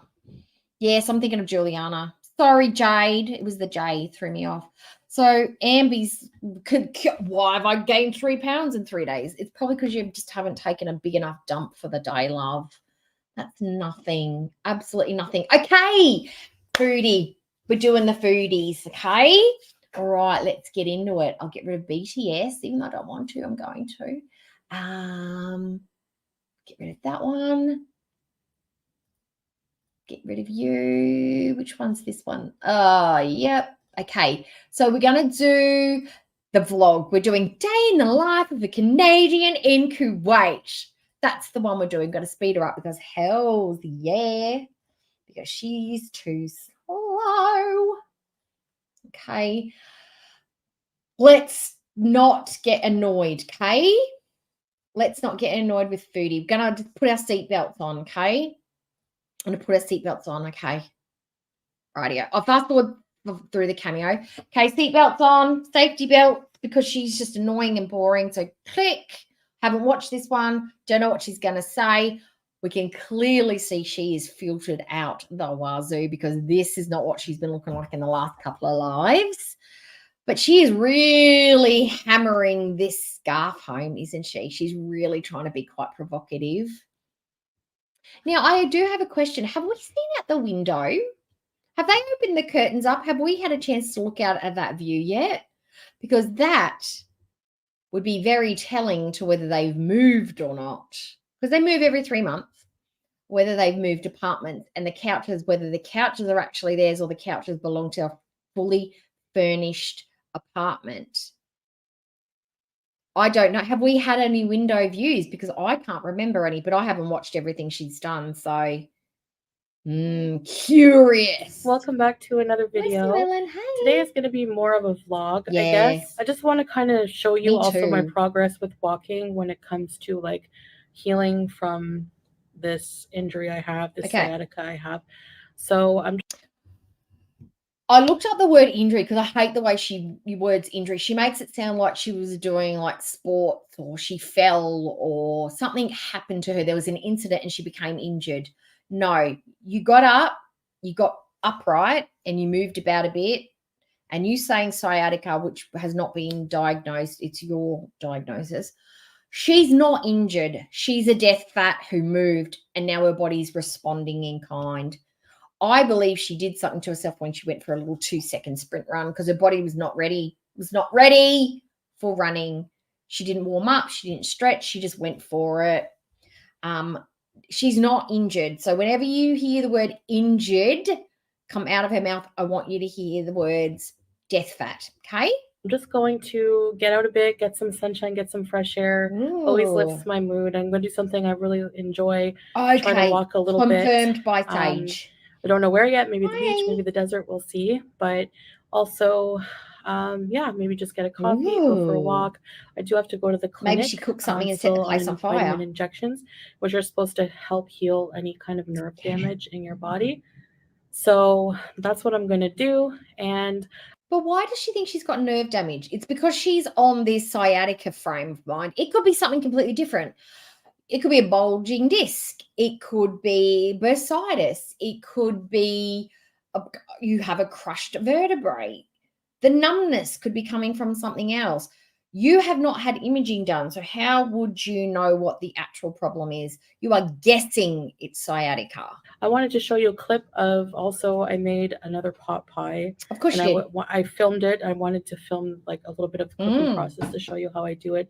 Some people saw were last asking time me how I made it. I did. Who asked? I did make it in a very like half the size dish of the last time. So there's. Speaking of the pot pie, the chicken pot pie, I went onto Pinterest and put in a recipe for pot pie because I wanted to see how it actually should look and not just her beigey, murky, soupy, sloppy mess. And I looked for individual pot pies because I've got these little things that you can make. And there's muffin tins. You can always pop your tins out of your muffin tin if you wanted to and make little ramekins. And I have been inundated with individual chicken pot pie recipes because my advice to foodie is if chicken pot pie is a trigger food for you, make like 6 or 7 little ones in muffin tins or a couple of little bakeable ramekin tins or hell, some Pyrex bowls. Make little individual ones, freeze them and get one out, cook it in the microwave or the oven, and then you can satisfy your craving and then have something else with it. Then you've got like 6 or 7 of them on the go. Don't make one enormous one because you cannot control yourself. But I have seen millions of little recipes, different ways to cook them, bake them, different sizes for individual cottage chicken pies. And her recipe, not one single crust was made with oil. Every single one of them had butter in it. So I don't know. It's not as much chance for overeating. And I split it with my husband. So because of all the friends that they have over, Denise. Made it in a smaller pot. Sala and Foodie are, my door's been open this whole time for the cat. Foodie and Sala like to entertain. That's why they have all the chocolate bars and the nuts and the apricots and all that stuff. They are popular. They are the cool crew. They are the highfalutin social media influencer couple in Kuwait, didn't you know? They have people over all the time. I don't know. That or they just like to have sleepovers and pillow fights. Who knows? But she says they need all that seating for all the people that they have are Sala's friends. In a smaller dish, like this kind of dish, so that again, prevent overeating of it because it's something I love a lot. So I will show you that to begin with, how I made that. I made it a few days ago. And then I'll just show you like clips of when I'm out and about. And I want to show you mainly, how I walk now kind of with this. Okay. And it That's is weird. Slowly getting better. I it? do have flare-ups sometimes, depends on if I've never had sciatica. I don't know how to treat it. My mum's had it, and all I know is she says it starts from the middle of her back and runs all the way down to her foot. It usually lasts 2 or 3 days. She stretches it out. She rubs anti-inflammatory shit on it, and it gets better. And if it doesn't rectify herself, she does have to go and have some treatment. But other than that, it's not something that debilitates you and makes you like. She used to go to work. She'd have sciatica. It was painful, but it wasn't debilitating. So I don't know what Foodie. I don't think Foodie's got it. I think she's got something else wrong with her, or nothing at all, and she just wants to be lazy. Move or sit in a position that's not, favorable. That kind of like causes more compression on Yeah. the nerve. Because they can't balance. So sitting again is the worst position for me for that kind of thing. So then stand yeah, up. come with me. I'll show you just a little bit, go for a small walk because I do want to get out and move and try to move and stuff. And I have been doing a little bit of stretches that are supposed to help like decompress the nerve area, like the compressed nerve area. So My husband just shut the door. I don't have ghosts. I don't know if it's helping or not, but yeah. And I know it's Valentine's Day.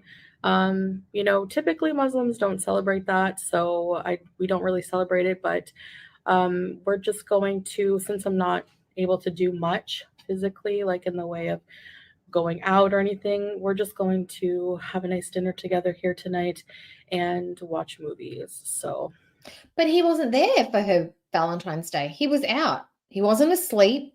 He went out at 11 o'clock at night with his friends on Valentine's Day. Okay. But you got to remember, she's Muslim, but she comes from the Western world where Valentine's Day is genuinely a thing. And he does other things. He does birthdays for her. They do the anniversary. Like they do the traditional like celebrations. So where was Salah out with his mates at 11 o'clock at night? I don't think that sounds right. But okay, if he did, good for him. Got to get away from this one eventually. Sometimes her beady eyes always on him. That's the plan. So there won't be a live stream tonight. I don't think so. We're going to spend the time together and just enjoy each other's company. And that's about it. But the CPAP's not like oxygen though. The CPAP is just pushing air into her to keep her sinus and her the breathing cycle open. It doesn't actually deliver any oxygen to her, which would be different, but she'll get there. Don't worry. That's one of the things that can happen, nerve damage and everything. What happens when it starts getting nerve damage internally? Your organs start to fail. Ha ha! She doesn't care about the diabetes. You do celebrate. I wish you have a wonderful day anyway. And Yella, let's go. All right. Oh.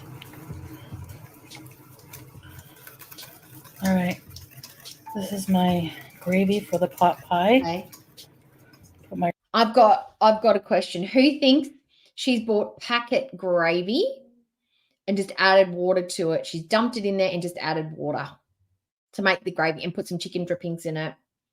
I don't think she's made it from scratch. I think she's bought it and just dumped it in, put some water in it, put in some chicken drippings and just beat the crap out of it.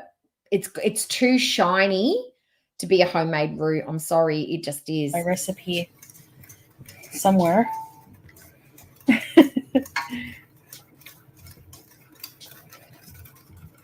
Getting ready to cook She must have put heaps more Worcestershire sauce in this one because it's a lot darker than her old one. The other one looked almost translucently white, so she must have added more sauce in this one to make it darker, but that looks like packet gravy to me. Sorry. The pot pie. It's a roux. I know. All right, so I got a chicken here. Did she put stock in it? Wait, did she put stock in it? Chicken, rice, drippings, butter, flour, milk, water, chicken. Oh, no, she's got chicken stock in there, so technically it's a gravy-ish. What's the difference? Because I always thought like a roux is your flour and your water and then your salt and your pepper. That's like the white sauce. That's the roux, and then you add your flavour back to it. You can either put milk in it or you can put your stock in it. But she didn't need to put the chicken drippings in there. She absolutely did not. That would have been a tasty without the chicken drippings, but she needs to have fat in everything. Her body is so attuned to it. Getting ready to cook the pot pie. It is too glassy, right? It's the thickness that they put in it. Here, roasted, and I'm gonna. She didn't make that either. That's store bought too. I'm also putting some freezer. That looks like, when you have your freezer drawer and you forget to properly seal up your packet of mixed veg and you clean it out, that looks like the mixed veg that you find at the bottom that you throw out. That's just trickled out when you pick the bag up, accidentally escapes. Is anybody going to be eating that? Who is going to be eating that? That is going to taste like the inside of a fridge. That's going to taste fucking foul. It's going to have a real chemically flavor. Ugh. And the texture of those veggies. Can't you chop? You've got hella carrots. Haven't you got carrots that you could chop up and a tin of corns? I'm sure you did. Oh, Burnt veggies, but oh well. Gravy's It'll just cook down in the flour. oven. Okay. So just some mixed It is peas, a roux, corn, you're carrots, correct. and beans. The cornstarch makes it glossy, but she didn't put cornstarch All right, in so it. She use used about flour. 2 Yes, chicken breasts, true. shred it up like that. Now we're going to add the gravy. All right, I added all the gravy. And this is a much smaller pie dish than the last one, but maybe by half the size will prevent a lot of overeating because I love this. So it's only enough to feed 4 people instead of 8. So that's a serving for 4 people. Okay. So much. All right, and here's my pie crust made with oil. I wouldn't either. I always make some. I actually blue. I put that in her comment section. I don't normally comment on her stuff, but the freezer burn veggies was just like, nah, I'm sorry, I got to say something. And it was more of an experiment. I wanted to see if she's deleting comments and not just keeping the good ones, the positive ones, like, yeah, you're the best, woohoo, great, excellent. It was up there. I don't know if it's still up there, but I was like, ma'am, I wouldn't even feed those to my dog. Those freezer burnt veggies, that is ridiculous. That is disgusting. I wouldn't even give that to my dog. That's how, and she thinks her food tastes great.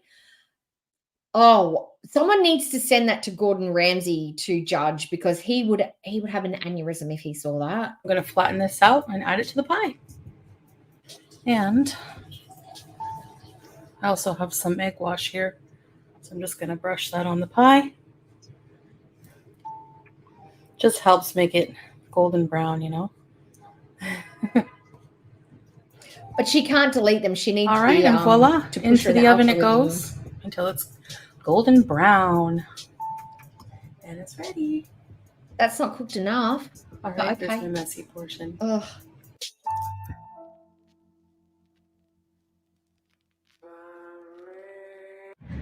It's a beautiful day today. It's 21 degrees Celsius. But that's why it's falling apart like that, is because you need the pie crust on the bottom to hold everything together. It doesn't. Ugh, no, I wouldn't eat that. Yeah. We're getting some ice mochas, and yeah, I know it's not the healthiest thing for me. You know what I've realized about certain things here? It's like different country, different comforts. You know, I guess this. But she used to hit up Starbucks every day for her cup of sugar, for her oat lattes and freaking cinnamon and chais. She used to do that. It was a totally different country, but it was the same thing. And what do you need comfort from? She says comfort foods, but comfort food is usually eaten when you're depressed, sad, missing home, just want your mum's favorite, like the dish your mum used to make for you when you're little.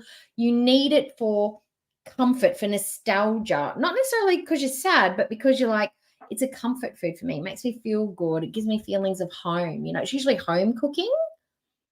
But she says everything's comfort food. It's so comforting. No, ma'am, you're just getting a dopamine rush. It makes you feel better. It is your high. It is your drug of choice. There's a very different thing between comfort food or soul food and what you eat. You just eat everything. Everything you put in your mouth has got to make your brain go on fire.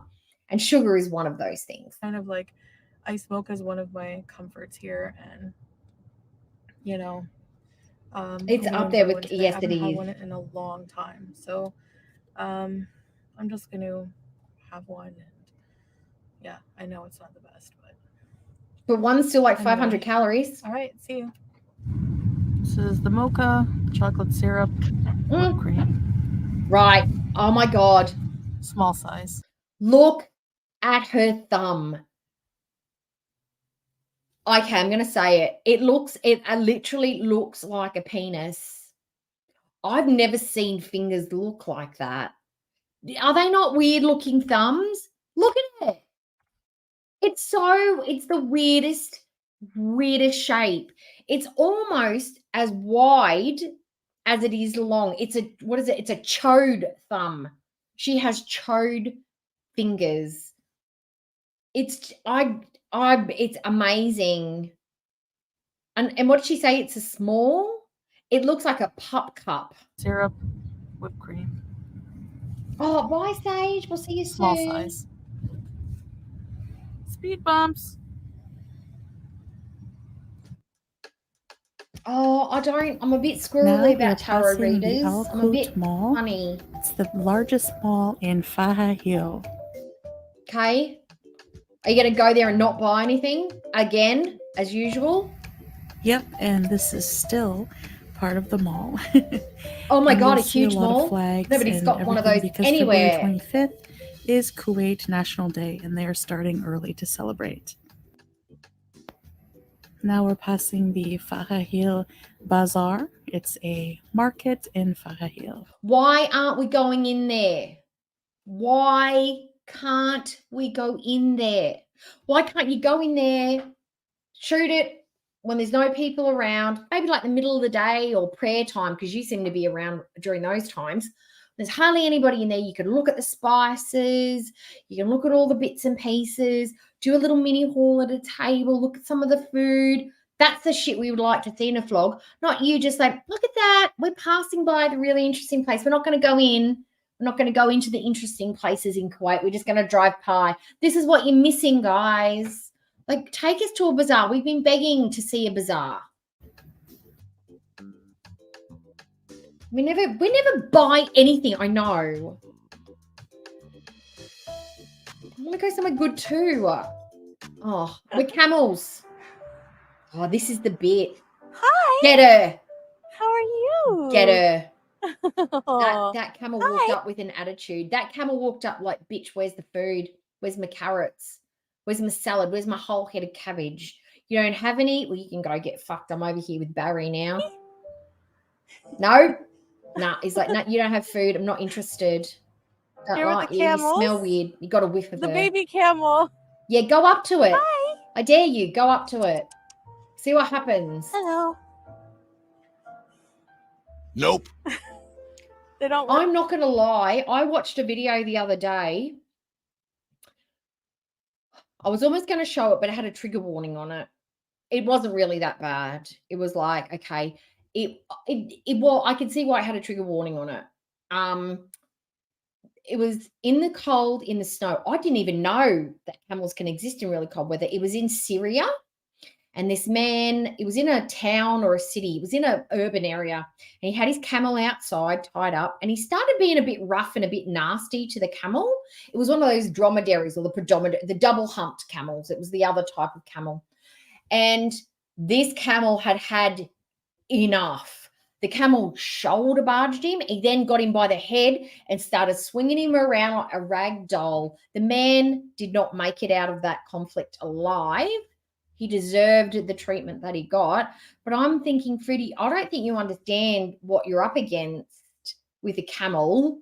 If that camel wanted to drag her back and forth, even at 400 and whatever pounds, she would not stand a chance against that. And especially with a dicky back. I'm surprised she could walk on this rough terrain with her dicky back and her sciatica. The uneven terrain would be an absolute nightmare for her to try and transverse with a dicky back. Really like to. The tripping hazards are enormous. She got sloppy feet, a draggy knee. She's got to go up. She's got to go down. She can't get up steps easily. This is the last thing I'd be doing if I had a bad back. This is 100%. This is just asking for trouble. To be pet, I guess these ones. The family.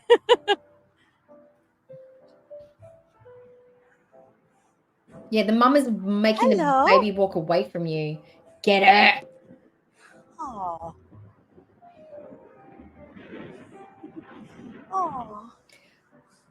She doesn't read body language very well, does she? That camel stopped. Look where the camel stopped, right? The camel approached her slowly, didn't trot up to her. The camel stopped right there. If the camel wanted her to be closer to it, it would have kept walking to inspect her, to give her a sniff, to check her out. The camel stopped and she's walked up to it. Its head's up. It's very alert. It doesn't look relaxed. It doesn't look chill. And she's like, oh, camel. I'm not approaching a feral or a wild camel or camels that are out in the desert like that.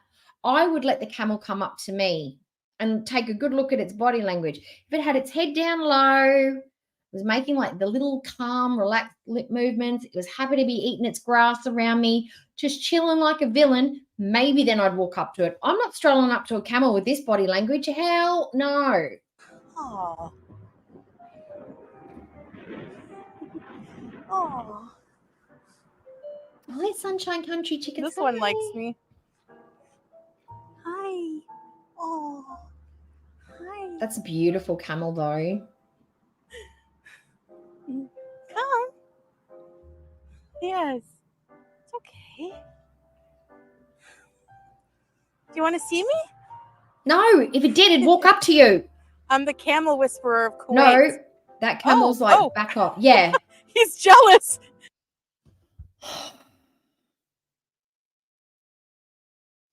Can we see what's going on here? This camel on the right, this camel here is not approaching her because she's like, stranger danger, smells a bit woofy.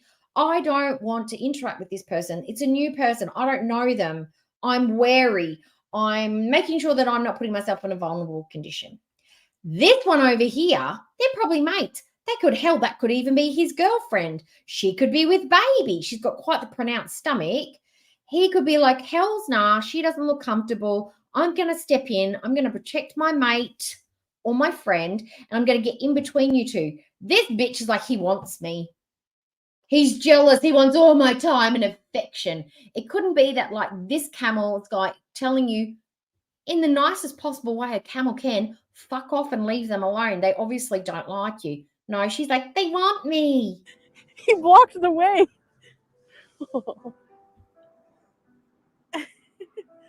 Don't eat my keffiyeh. Oh, he bit my head.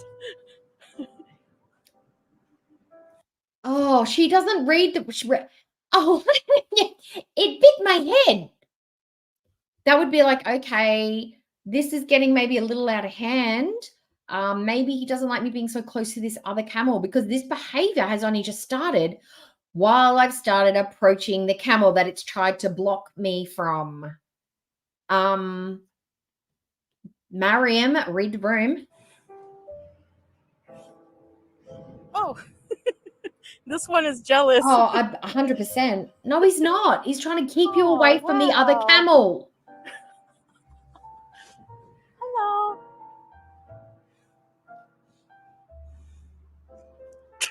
He's trying to get her away from the other camel. Am I wrong? Am I wrong? That's what it looks like to me. I think he claimed me. Are you jealous? You bit my keffiyeh. La.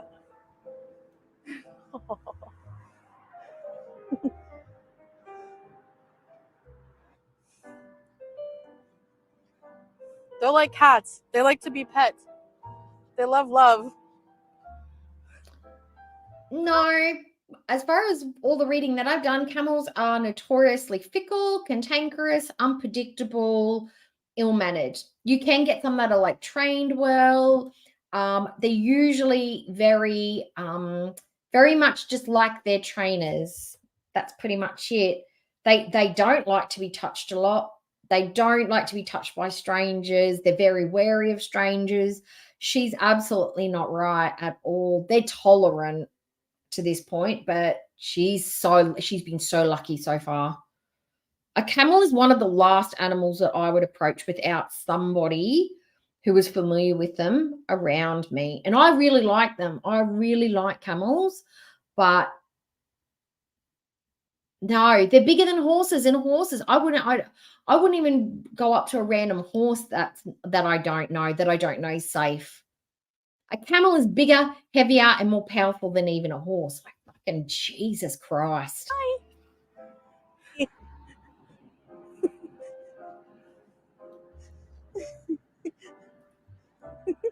Oh, yeah. If you haven't hugged a camel, get out and do it.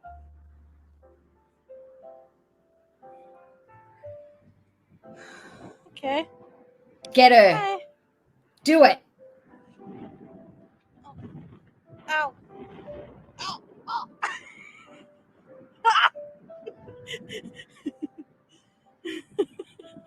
Yeah, she's jealous.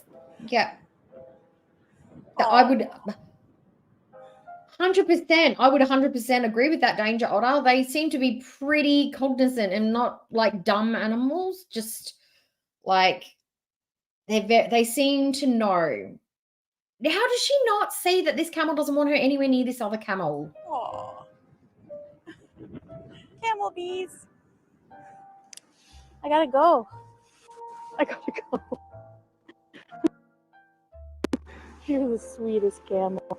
Yes, you are the sweetest Kick her, camel. get her. Yes, you are. Exactly. Oh, did you hear that? He went, oh. Imagine if that camel just decided to like buck up and swing its head around. She's fucked.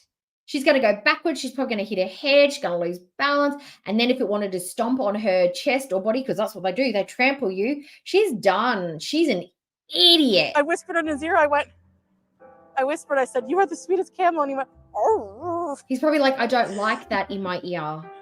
You're the sweetest camel. Yes, you are. You are the sweetest That's camel. right. You are the sweetest camel. Don't sing at it. That's what probably made it mad. Yes, you Look at the are. guts on her. Oh my God. Yes, you are. They're like when I sing. Oh, don't puke on me. Okay.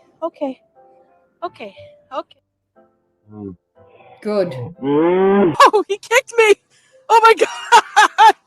Yep, that's right. Oh Run my her God. off. So Run her off. I went to leave and he like blocked me and I tried to get away again and then he Is that what happened? Or did he kick you first? Because I feel like he kicked you and you weren't trying to go anywhere. Okay. Oh,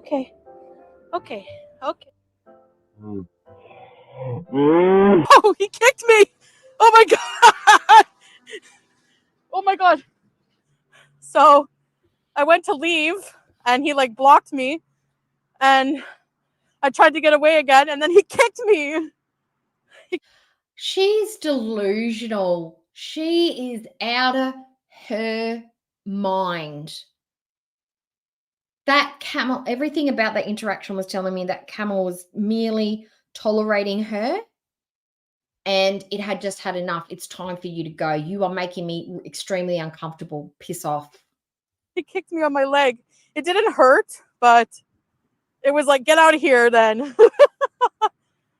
1 minute loving, 1 minute kicking. Yeah, the camel's all about those mixed emotions, mixed messages. Fine, if you're going to go, just leave. No, it's not that complicated, ma'am.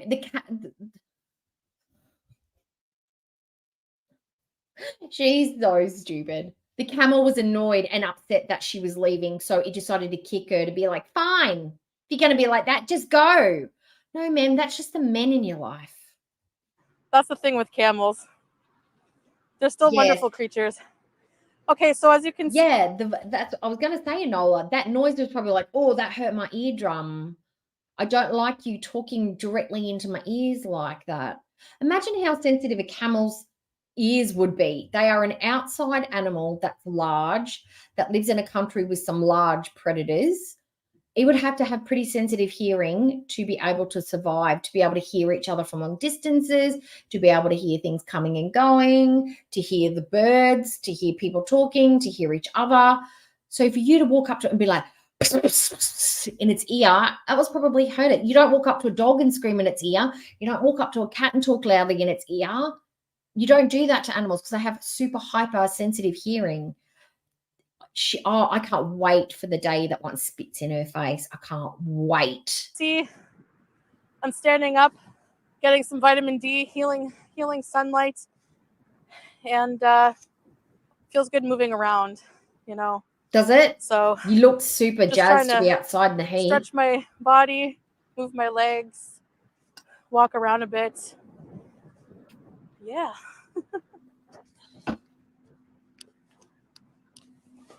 Oh my God. This is for the feeders.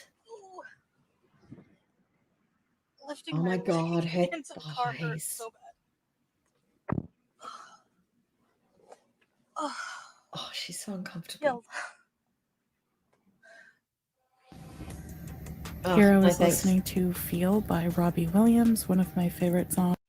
No, Had some fun with the camels, a little bit of car dancing and music, and now just going for a drive. Love it. Love going for long drives. because it's free, except for the petrol, which is basically free in Kuwait. Okay, fast forward. Popular for the wintertime here in Kuwait. Fast forward. It's a nice background for some selfie shots. Yeah, that's a really nice background. Let's Thought it let's was a explore nice the background background. for some. We've got power lines. We've got dirty, swampy, mucky water. It's not aesthetically pleasing in any way. Why is this a nice backdrop? Is that meant to be a bridge in the background, or is that power lines? No, that's fucking power lines. Ma'am, that is not an aesthetic. Is that an aesthetically? That looks like somewhere where Salah dumps the bodies. That looks like somewhere where the body's just going to rise to the surface. I've been watching too much true crime. Yes, this looks like a place you leave the body. The brackish, briny water, tangled up amongst all this weird seagrass. It's where Salah leaves the bodies. This will be in the true crime documentary when she goes missing. Selfie shots. It looks like a swamp.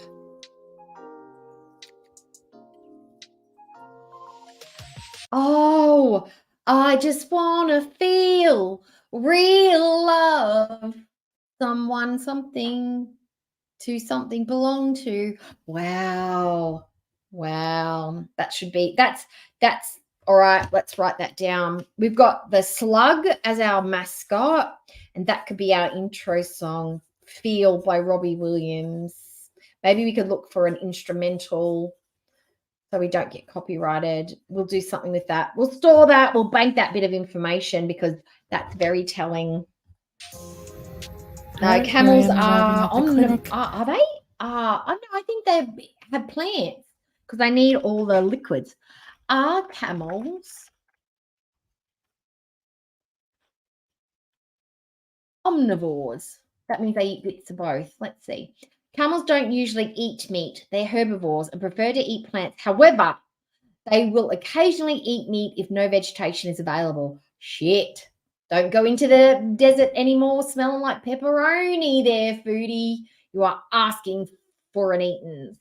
I need to get some injections, a pain injection, and also some vitamin injections, mostly B vitamins, including B. Now, this is a very different looking foodie from the camel foodie. Foodie was jogging. She practically sprinted away from that camel. She was walking over the tough, rocky terrain quite well. She was waddling around. She was getting, in the swamp. She was looking fine. But outside the doctors, we really need to play up the limp. Oh, wonder what we're doing. What do we do? Are we just trying to make sure? Is this for Salah? Is she pretending enough for Salah? Because this is her excuse not to cook, not to clean, to just be in one of her depressive states, just to be able to lie in bed and not do anything. 12.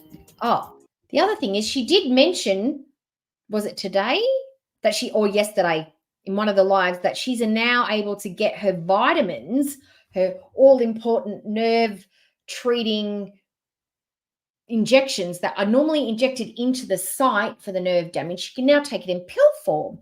Now, I'm just wondering if the pill form would be working just as well as the injection into the site, which would make more sense if you're getting an injection for nerve damage and you have the nerve damage in your lower back. But if you had so much pain that it was difficult for you to get back and forth from the clinic and you were crying in so much pain that you had to go to the clinic every 2 days, why didn't they give you a vitamin tip, a tablet form for a prescription or a supply, instead of forcing you to get up and get out in pain to go to a clinic every 2 days when they could have just given you a tablet that you could have taken from the comfort of your own home? I just find that curious.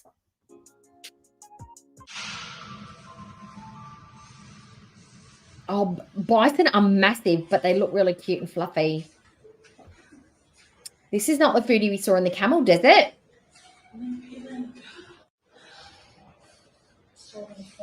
Oh, I know. He'd have to a small pond All size right, pool. time to head home. Injections are done. The nurse was like, "You really need to lose weight," and Yeah. I agreed with her. Of course, not going to dispute that. But I'm not going to do anything about it either. time to go get something. Why is she healthy limping for even more lunch now? and head home. Why is she walking more ginger? Did she go for a jog while she's in the clinic?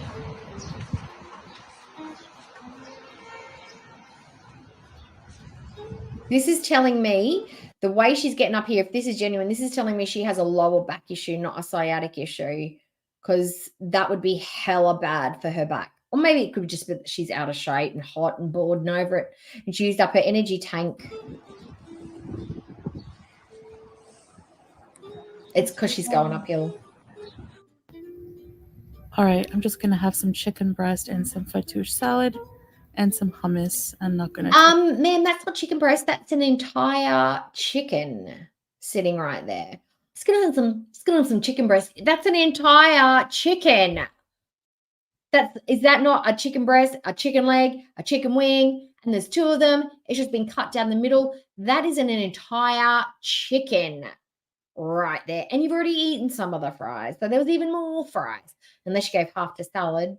Just gonna have some chicken breast and some fattoush salad and some hummus. I'm not gonna touch the fries. That'd be her knee. Maybe have one or two. But this is it for this vlog. I hope you enjoyed, and I'll see you guys in the next one. Bye. I'd say so. I think she's getting something different. I don't think the injections are vitamin injections at all. I think she's telling fibberoonies. Okay, so Canadian explores Kuwait. Why doesn't she do better intros? She needs to get rid of this stupid cameo stuff because nobody likes it. People are still buying the cameos. Is there any way to find out who's buying the cameos? Because I've been approved for cameos. I've just got to give them my ID, which I've got to go to the thing, get new ID because I don't have my driver's license anymore. I've got to get the ID, blah, blah, blah. Once I've got the ID, I can do my cameos. But I have no intention of doing cameos. I just wanted to throw it in Foodie's face that anybody could get a cameo. But technically speaking, I have cameo. But I don't use it. Okay. Okay, here we go. All right. Oh, look at the filters. She's looking so completely like it's a lot to not be going anywhere. It is go filters warm go today. It's winter day in Kuwait, so let's go out and see what get some sunshine, I guess, get some breakfast, see what else is up. Yalla.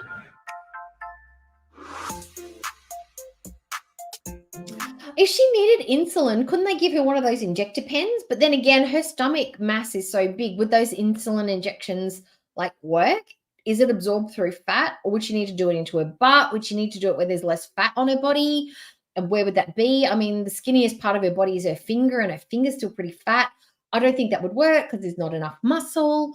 I don't know. But there would be an easier way for her to get insulin injections. But does she need insulin?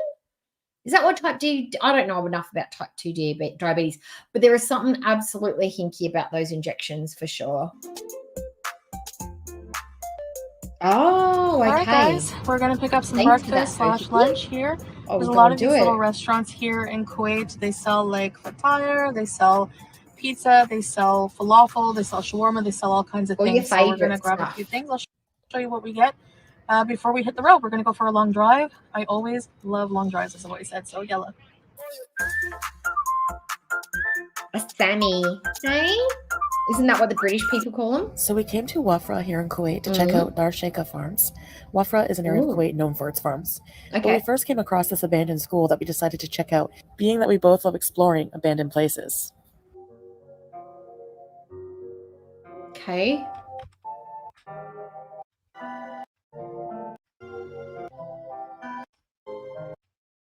School we came across here in Wafra, and I don't know, it's daytime, but it'd be creepier at night, but let's go see what we find. And I'm walking slow, sorry about that. Oh, we've never seen you walk fast, so it's fine. Oh my god, this could have been edited. Holy shit. All right, let's go see. Looks pretty destroyed. Okay. Okay, I have a hinky back. I have a dicky knee. I'm not feeling great. So what are we going to do today, hun? Let's go look at an OHS nightmare. Tripping hazards, uneven ground. There could be animals. There could be snakes. There could be scorpions. There could be rando homeless people living there.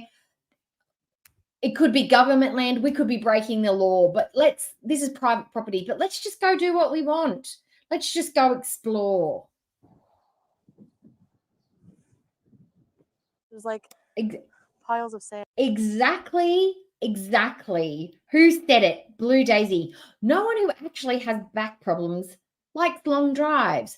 This makes me think it's like her lower back or her hip or something. It's how standing up, she should be, if it's sciatica, from what I've heard, is she would want to be standing up for as much as she can and she'd be stretching because it's the best. That's when it feels good. She wouldn't be forcing herself to go out. She would be like, I'm going out because I like it. And it makes me feel the best. But if I was in this much pain, there's no way you'd got me walking around here. I'd be scared of falling over. How painful would falling over be? And how am I going to get up? How am I going to get up? And then my back might be even more injured and sore. And I've got a funked up ankle. And I've hit my knee. And I've grazed my hand. In this dirt, I could get tetanus. Like, there's just no way. I reckon she's faking. She's faking. And they're just taking us to the door of the clinic and then walking home. She's not actually getting injections. And sand hills. And there's beetles, these weird bugs I've never seen before. That's because you don't go outside. That's just a desert bug. It's just a sand bug. What was it? That was one of the things that I took a picture of. Is stink beetle. Oh, they're friends because they've got human emotions. Ew.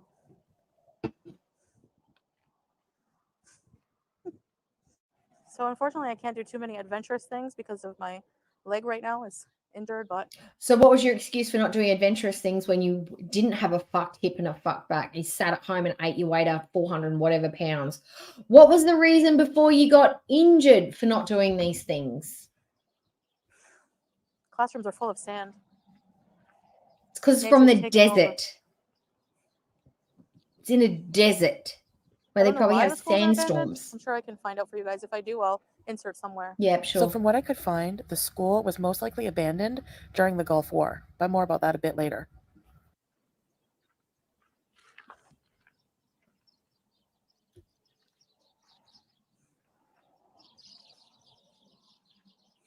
Oh, hi guys, merry meet. Hello. Whoa. He's got a sexy. Oh, let's have a look. Oh, it is a bit sexy. Oh, I know, right? I love abandoned places. So when I saw this, I'm like, I want to check it out, even if it's hard for me. Ooh, harmonica. There's some paneling here. Oh my God. Not the gut. There we go. Oh.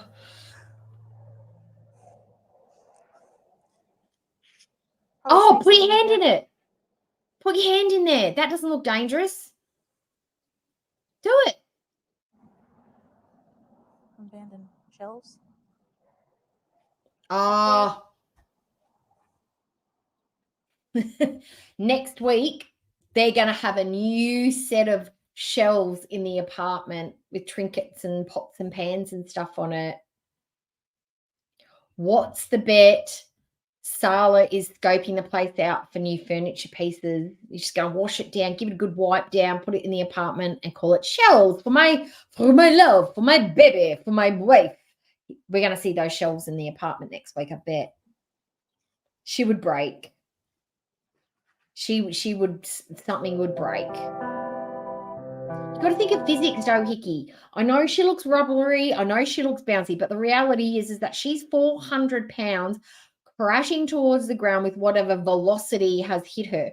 So if something big hits her, she's going to go boom. That force gets pushed into her, and then she's going to hit the ground at the same force.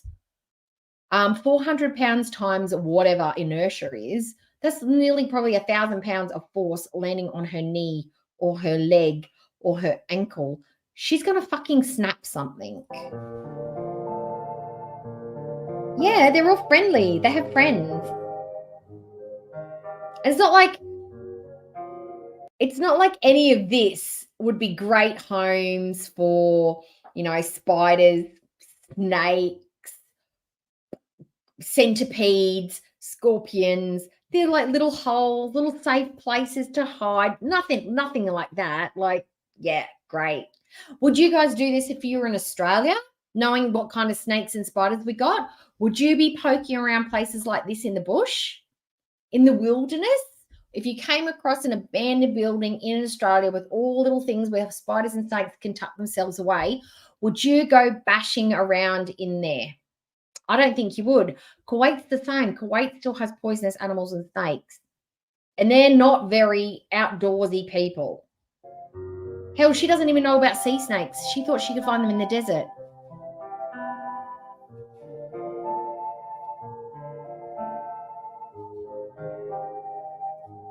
Hi, Carlotta. Hello. Oh, God. Oh, you're working away. Hi.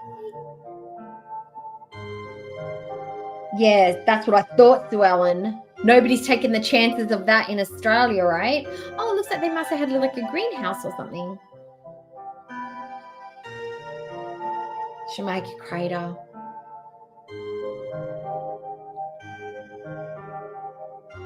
So in 1990, Iraq invaded Kuwait, commencing the Gulf War. There are apparently 5 or so abandoned schools here in Wafra that have stayed abandoned since the invasion. Some were demolished, but this one's foundation still remains standing, a ghostly reminder of a violent time in Kuwait. These empty classrooms are filling with desert sand, and one day will be completely buried, if not demolished first. There's an eerie silence permeating the area, a stark contrast to how full of student laughter it would have been once upon a time when the institution was functional.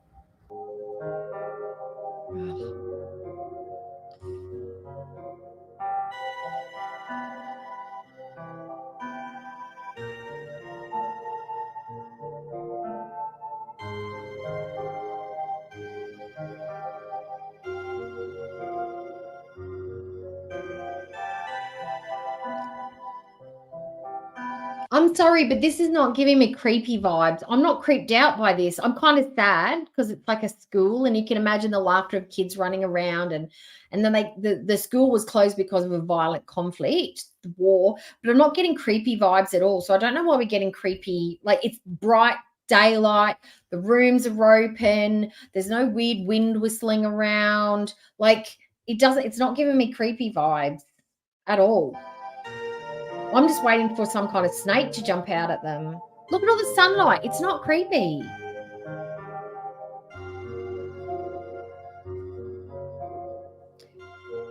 To be fair, I would be thinking perhaps, why isn't there an investor? Because if these foundations are good, why are they not thinking maybe to clean this place up and turn it into housing or a community rec center, maybe a really cool restaurant, an entertainment precinct? Is there a reason why their school is not being utilized if the framework's good? Like, if it was good enough for a school, why isn't it going to be used for something else? Is it too far away? Has the town that was close by gone? I've got questions, but all I can see is home renovations. I'm thinking of those spaces like it needs a good sweep, some window framing. You could put a massive big 1-bed studio, like bedrooms and kitchen sinks. I'm just looking at it as a renovator's delight. The creep factor is salad. You are correct, Enola. I know, she read that directly from Google.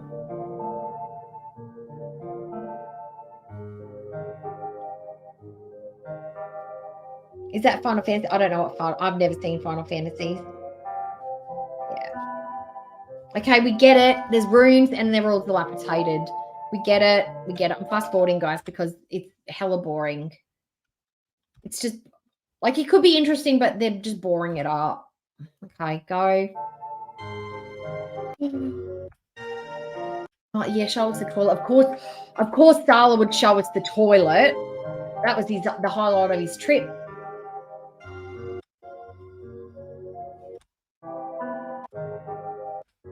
Boring, boring, boring. or your sewer or bomb shelter. Boring, boring, boring, boring. Raining pretty heavily, which is normal in the winter here in Kuwait.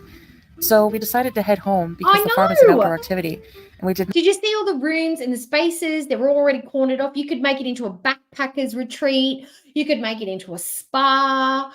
I mean, it's already got probably power lines, got some plumbing. I mean, it's not going to be in perfect working order, but you've got the foundations there. I mean, I'm surprised people haven't just started living in it. Not have an umbrella. But don't worry, we will eventually show you around the various farms here in Wafa. Yeah, with these special well, guys, silver thanks for mask watching. on, See you in the next video. Bye. Yes, Danger. You could put his special little silver mask on, his anon mask, and being like, I'm gonna get you. Oh, I'm gonna get you. I'm gonna give you big kisses. And she's like, giggling, trips, falls, cracks her head open, and he's like, shit. Then he's got the perfect place to hide the body, the swamp. Yeah.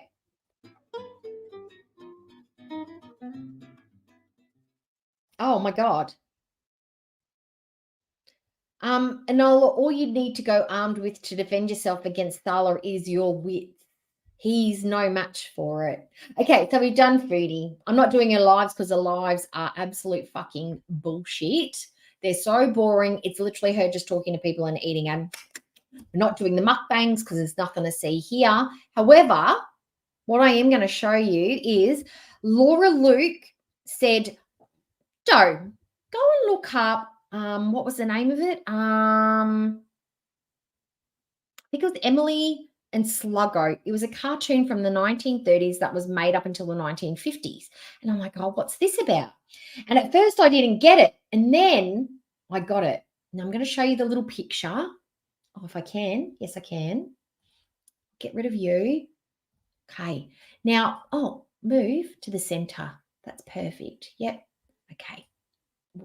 Can I close that one? Yes, I can. Okay. All right.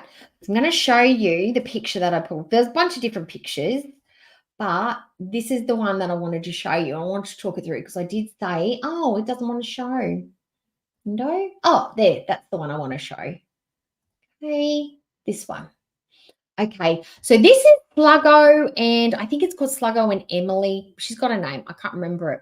Now, at first I was like, I don't get it. And then once I took a gander, because I thought it was a slug because it was Sluggo.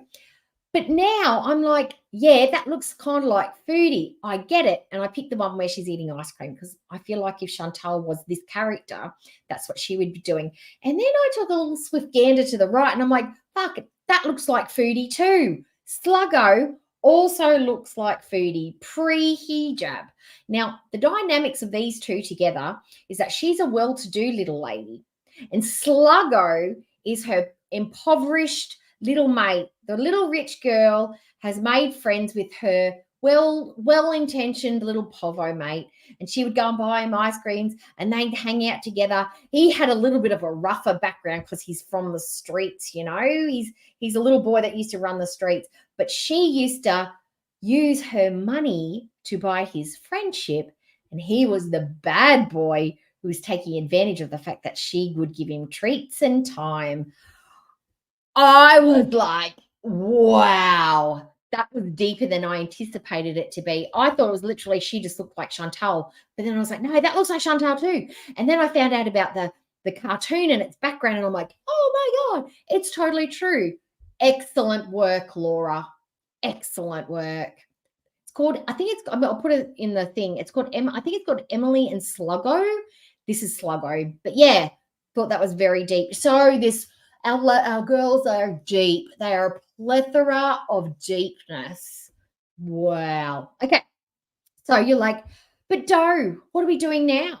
What's next? This is the fun stuff. Now, Inferno did us an absolute props. Uploaded all the Kath and Kim episodes from 1 to season 4. Now, what I'd like to do is share with you the first episode of Kath and Kim ever made because we just started random. This one, episode 1, season 1 of Kath and Kim is called SEX. Yes, it's going to be about Kath. I think it's when Kath and Kel get together. Now, if there's anybody here not familiar with Kath and Kim is a comedy from the 1990s written by 2 comedians, famous female comedians in Australia. It's like a parody sitcom. If you know, you know. If you don't, you're just going to have to jump in with your feet. There will be Australian slang. I will do my best, and the Australians in the chat will do our best to help you out where we can. If you don't understand something, you don't get it, just throw it up in the chat. We'll talk about it. And I will put the captions on just in case you can't understand the accent, which I did not even realize was a thing, but till someone mentioned it. But are you ready? I'm excited. I am super excited, okay? Because I'm like, oh, wait, you're too fast. That's loud. Holy shit. It's coming through very loud. It just shows you that Chantal's videos are always so low. She's so quiet. Even though she's got the mic, it's super, super slow. Now, I just want to say thank you to Inferno for uploading all of these on this channel. This channel is called Just K. Just K. I put it in the link, but we're not doing links at the minute. It's just called K. It's currently got 56 subscribers. This is what it looks like. We'll do the little italics. So that's what it should look like. It should look like this is the Kath and Kim with the K at kink-t-vey. This is the channel where we are going to be watching Kath and Kim from. So thank you very much, Inferno. I'm so excited. So excited. Okay, let's get back to it. Oh, where did it go? Oh, where are we? Okay. And the fashions. Part of the show is the fashions, the outfits. Especially Kath. Oh, she's a bit loud. It's still so loud. The quality is really good. Okay. Captions. They can understand. Okay, go. In the pack, there's always a lonely clown. And there is a just a fool, as foolish as he can be. There's always a joker, that's the rule. But fate deals a hand, and I see the joker is me. The joker is me. The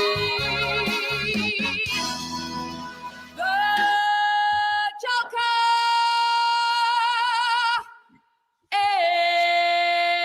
is me.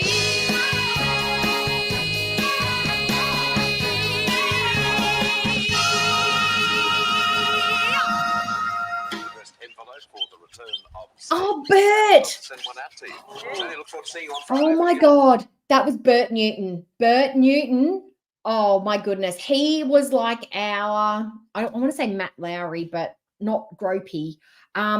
He was a mainstay on Australian TV for the longest time. He used to be called Moonface because his face was so round. Bert Newton. No, he was like what was that man in the 70s that used to have the Late Show, the Benny Carson show or whatever, the Carson show. Bert Newton. Oh, I haven't thought about Bert in ages. Bert and Patty.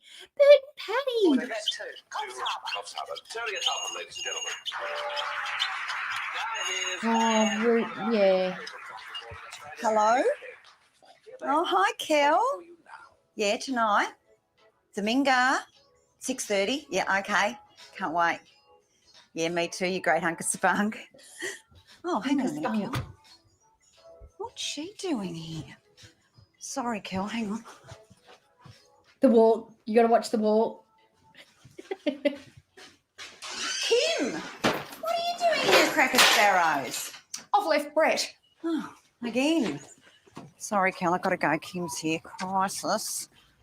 What are you saying to me, Kim? What? My marriage is over. O-V-A-H.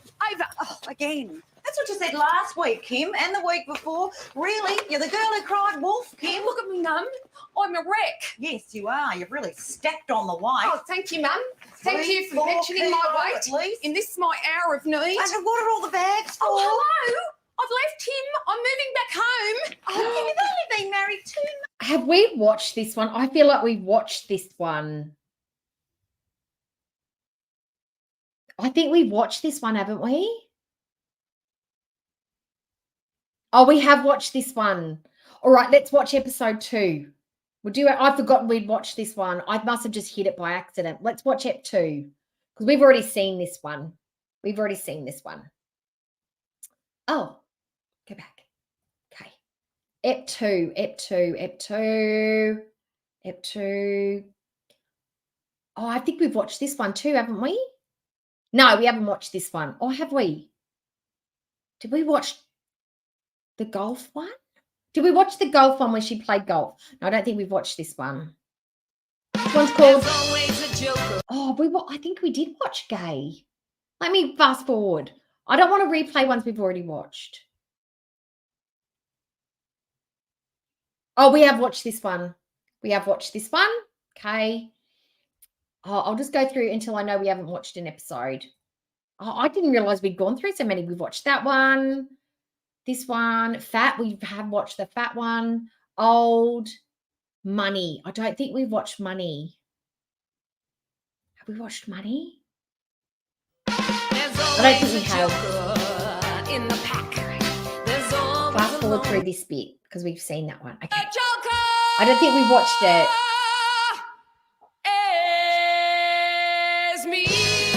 Bye. I know you don't like them. Bye, the Queen. See ya. See you next time. Okay.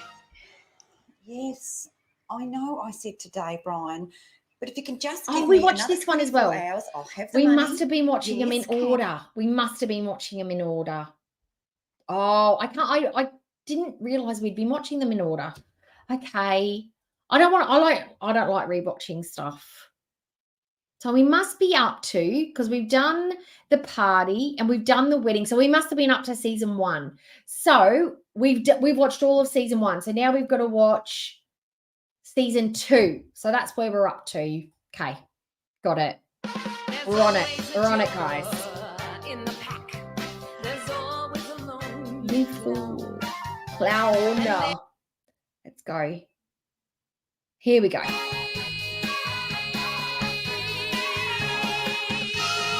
Oh, that's okay, Panda. It's really for my enjoyment. What? Don't look at me like that, Mum. It's all you can eat. Well, do you think you can get your trotters out of the trough for 5 minutes, Kim? You're gross. I'll give it a bone, Mum. It's New Year's Eve. Well, I would give it a bone, Kim, but you already ate it.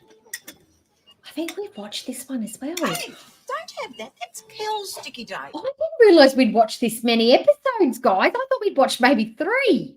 Okay, I'm sorry I'm being annoying. I just want to watch one we haven't watched. Sound like Kim. Inside Out, we've done that one, right? Let me just fast forward. Moment. Now that I'm married, I mean, come on. No, Mum, it's all right. Brett and I are going to do it ourselves. He's taking time off work. But Sharon, Kim, because you're my second best friend, will you come and do the heavy lifting for me tomorrow? Yes, fantastic. We haven't watched this one. We'll watch this one. Oh, yeah, I can't believe we watched this many. I can't believe I put you through this much, Kath and Kim. Sorry, guys. But not sorry. Hi, baby. Hello. Oh, that's all right, Nicola. We're just... Oh, it's so loud. We're watching our Kath and Kim. We're at the end of the stream, but we're going to sit back and relax and enjoy a bit of Kath and Kim humour. Ooh, come on, Tigers. Oh, they're watching the AFL. Pick it up, you pack of girls. Oh, umpire, you white maggot, read the rule books. Go, Richo, you got it now. Come on, kick it, kick it, kick it. Look at the time. Oh, question. Would you guys like to learn a little bit about Australian sport? Because I'm very, very good at the NRL. I'm a bit not so great at the AFL, but I do understand it. And we could watch some footy. I know you're not all into sport, but it's actually fun and interesting to watch. I'll find some compilations to react to because I think Russell Crowe actually done a video where he explains the rules of NRL, which is the Queensland, New South Wales version. You've got AFL, which is all the states, but mostly Victoria and Sydney. That could be fun and interesting. Oh, it's fun. 41 points. Hopeless Tigers. Oh, humiliating. Oh, home and away. Home and away. I can see if I can find that. I suppose it's I haven't watched it in years, though. Doesn't really matter. Anyway, change the subject. What are you up to for the long weekend? Oh, guys. Do you want to watch a really cool song, a John Farnham song? It doesn't, if I get copyrighted, it doesn't matter. Have you ever heard his rendition of the Beatles' Help? It's really good. Do you want to watch it? Oh, okay. Had some hotties. I know. My favorite, who was, Liam. Liam Hemsworth was in Home and Away. That's how he first came onto our radar. Let's watch John Farnham sing Help. I don't know if you guys know who John Farnham is. Maybe you do. He's an international guy. He is like one of the best singers of all time. John Farnham. Farnsey, as we call him. Help. Help. That's the best. Help live. It's a live version as well. It is so unbelievably good. And it was with the Melbourne Symphony Orchestra. Let's watch it. Ready? Big screen. Oh, get rid of you. Oh, I love spontaneous stuff like this. And I love music. And I've watched this so many times I can't even tell y'all. It's amazing. Okay, make him big. Okay, ready? Oh, get ready. Go. Why isn't it doing it? Is it not big for you guys? Oh, hang on. I've got to do it through YouTube because I'm doing it on Bing. Sorry. It's got to be on this one. Yeah, hang on. Sorry, guys. I was like, why isn't it going big? Because it's not on the right thing.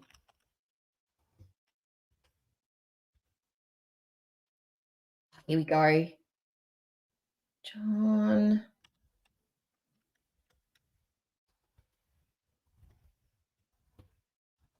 That's how you sing. I'm so glad you guys shared that with me. I love that song. I love that version of that song, I should say. Right. Back to Kath and Kim. I am going to bludgeon you all over the head with Australiana. You're going to want to move here and not even care about the snakes and spiders. War games? What does that specifically entail, love? Dressing up as soldiers and fighting each other in the bush. Yeah.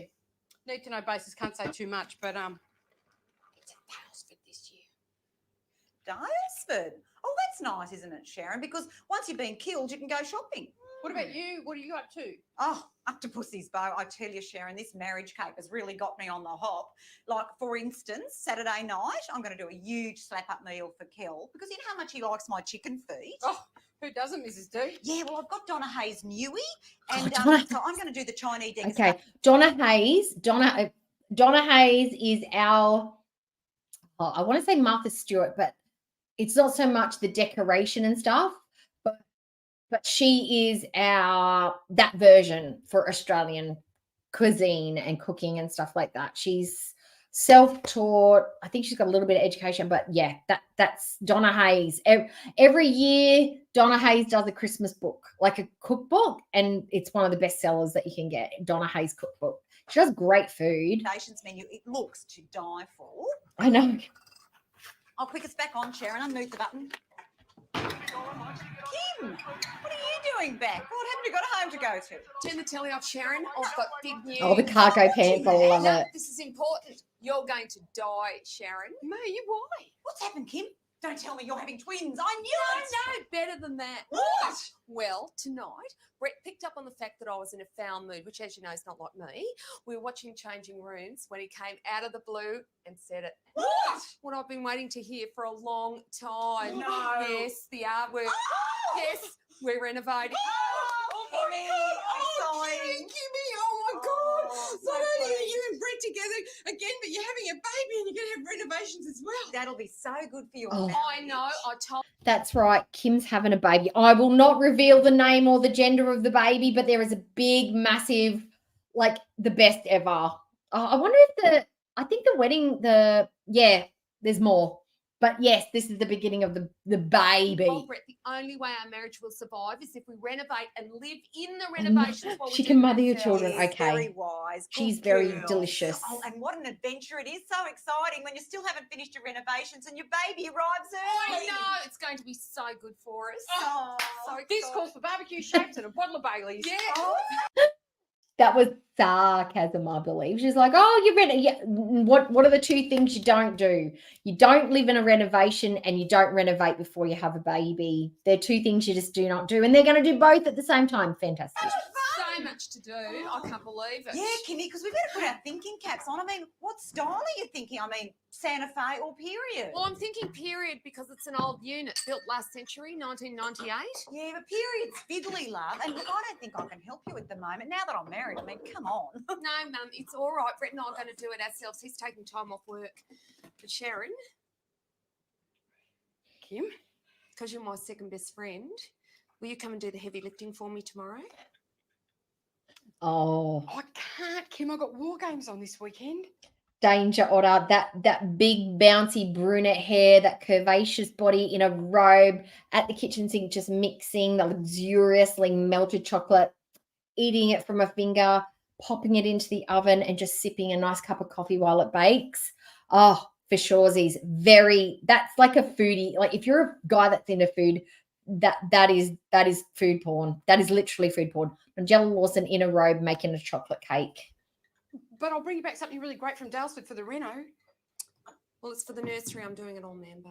Oh, Kimmy, your nursery. How are you? Oh, I know it's going to be so good. Got all sus. I'm going to put a freeze all around. Oh, no, not a freeze. You should existential the walls. I mean, I could help you with that if I had more time because, of course, I've done the taste Oh, course. Sharon, come and have a look at my inside out. Oh, really? Got some great ideas. Yeah.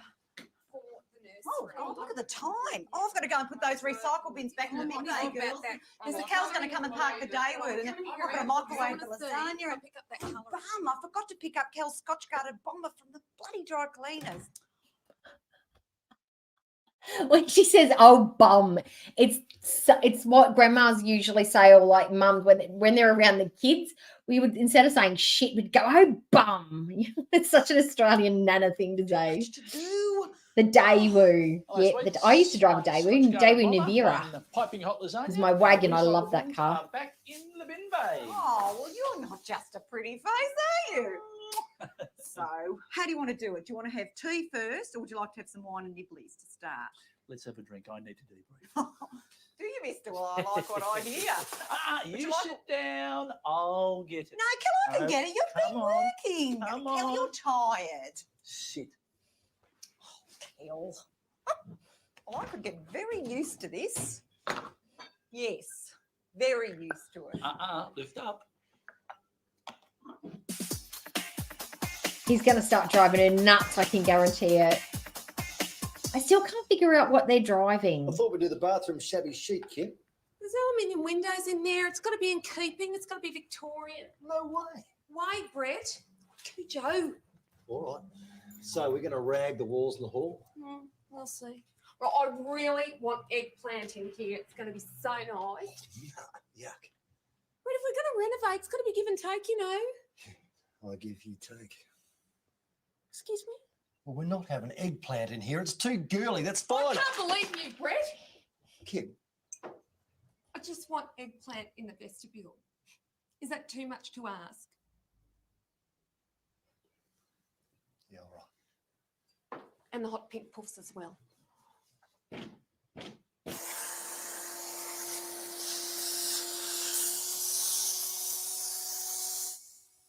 Oh, my favourite shirt she's got. I love that shirt. Who thinks that shirt that she's got on there, that's something that Glitter and Lasers would wear? And she'd be like, yeah, I'm going to a rodeo date night. And she'd put on like the denim skirt and the boots and the hat. Legit, I feel like that's something Glitter and Lasers would wear. And she'd be like, this is the best find ever. It's shabby. I thrift shopped this top.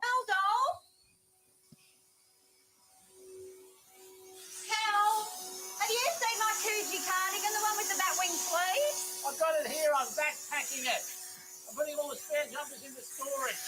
But I'll be cold, Kel. Put on long sleeve blouse or something.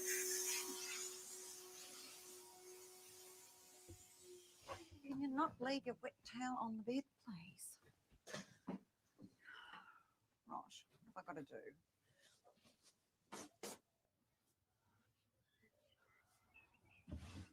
Kel, I might give these drawers a bit of a birthday. I've been there, done that. Hope you don't mind. And I had the iron on, so I gave your bras a bit of a press as well. Oh, you're unbelievable, Kel. All right, well, tonight's tea's done. I might get cracking on tomorrow night's tea. Tomorrow night's tea's under control, Kath. No, that's my final word on that, Brett. Oh, and another thing, that table's got to go. Hey? It's grandma's. What? This is antique cedar. It's a beautiful piece of... Oh my! Look at the. Oh Jesus! I feel like this could be Chantal and Sala's place. Like legit, they would love it. They would love this. That's going to be their next couch with the cow pillow. That is horrible. Oh. I think they've literally just gone out and bought the most unmatching, revolting furniture they could find and put it in an apartment. Timber, it's worth $8,000. Oh, in your dreams? It's revolting. It's old and stained. It's staying, Kim. Well, look at my chairs. They're distressed. They don't go with it. It's staying. I'm Kim. distressed. Bad luck. I hate you, Brett.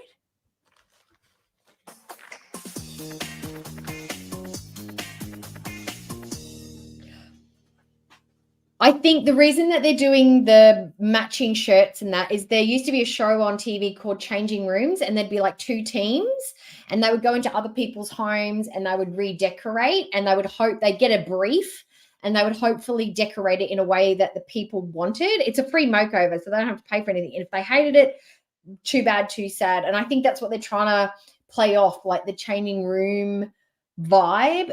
Like they're on a team, but they're really fighting because Kim just wants her way and Brett doesn't really get a say. Like, I think that's what the vibe was. Careful, that rice paper is very delicate. Oh, making summer rolls. You'll need to put a damp cloth over those. Yes, all right, Kel, God. Who do you think you are, Jeff Jans? Huh? I wish. Another famous And can you get out of the Australian kitchen, chef. please, Kel? Our kitchen. And what have you done with my Rove Live Yes. mug too? All the mugs are now up top. But I can't reach them up there, Kel. It'll do you good to stretch. And what about the utensils that were in it?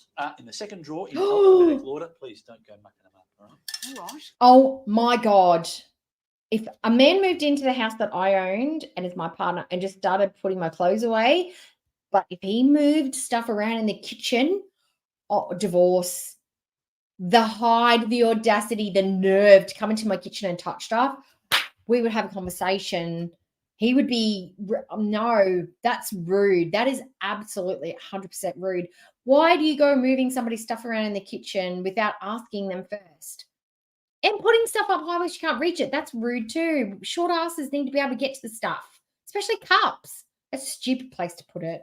Handles in, thanks, sweets. Oh, and couples do it now. It's No, a that's what the spoon couples rest is outfit. for. And that needs a little extra salt, okay? Terrific. I would punch him by now. I would have punched him or yelled at him, told him to shut the hell up. What are you doing? Stop. Oh, Jesus Christ. Oh, I think it looks really nice. Looks really old now. I sandpapered off that French polish. It's period now. I thought we agreed we were going to renovate period style. Oh, I'm going to get out of here. What? I can't talk to you now, Kim. What? I'm angry. She distressed an antique cedar table. I'd be mad too. My husband, oh my God. I decided not to fight about it because it was pointless. But when I first moved out, my mum worked for a cabinet maker, and I got a chest of drawers made, and they were pine, and it was big, solid, massive, tall boy with drawers, massive. It was huge. It was heavy as. And when I moved in here, it used to be in my son's room, but when we moved in here, we had built-ins and we couldn't put it in one of the bedrooms, so we just put it in the garage and we used it for storage. And it was fine. It was just like for nuts and bolts and stuff, and it didn't hurt the thing. And when he cleaned out the garage, he said, "Oh yeah," and they came and picked up that chest of drawers. And I went, "My chest of drawers?" And he went, "Oh, what were you going to use it for?" And I'm like, "I was actually going to repurpose it and put it into the office, but I couldn't get to it because of all the stuff in the garage." And he's like, "Well, somebody's already come picked it up." And I was like, that was one of the first massive, expensive pieces of furniture that I had made to order and I paid for. And it was my son's piece of it. I was so upset. I was upset, but I didn't want to fight about it. So I was like, the furniture was gone and I couldn't do it. And I said, before you give anything else away that's in storage, can you just run it by me first? Because I don't want, I was mad. And it was solid blonde pine. It wasn't MDF, it was pine. I was a little upset about it. Oh, Fred? What? What have you done to my vestibule? It's yellow and white. Yeah, eggplant, yellow and white. Not eggplant.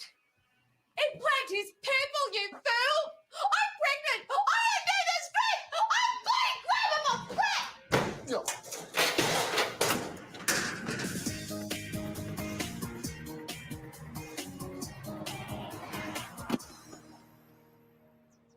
Oh, Kim, calm down. It's just your marriage. More importantly, for Kel's tea tonight, I've done the Donna Hay. You know, the Chinese banquet? Yeah. So, look, I'm frantic. I've got to go. You've got to go, Kim. I've got to unload the dishwasher. Oh, that's a shirt that Amber would wear with the sheer on the front. She'd love it. Oh. Super Kel strikes again. Right, 9 a.m. House is clean. Tea's done. What's something I was going to do today? All right, I better get cracking on some of those important projects of mine.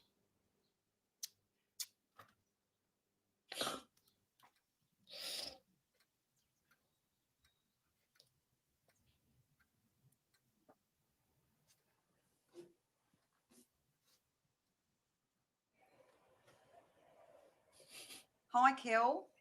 Yeah, it's only me. Busy? Oh, yeah, flat out. Yeah. Oh, look at her little clip in her hair. tea? A little What'd you flower. have? Oh, no, sorry, love. Yeah, I've got to go too. Yeah. Okay. All right. Okay, what time will you be home? Yeah. Okay, doll. Okay. And don't forget tea tonight, Kel. Sorry, Mrs. Ellis, that was Kath. I'm doing surprise chef for her tonight. She's going to flip. Oh, sounds lovely. Oh, no. See ya. Okay, Tony, be back in about half an hour.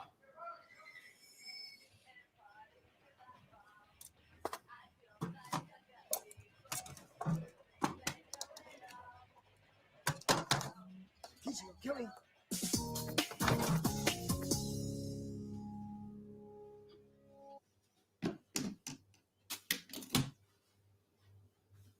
What is the Oh, it is a time? clip. It's a butterfly clip. 11:30. Yeah, I might pop down to IKEA. Will I go now? What have I got on tomorrow? Nothing. I better go now. What am I doing? Get a part-time job. IKEA. Get a part-time job. Volunteer. Do something.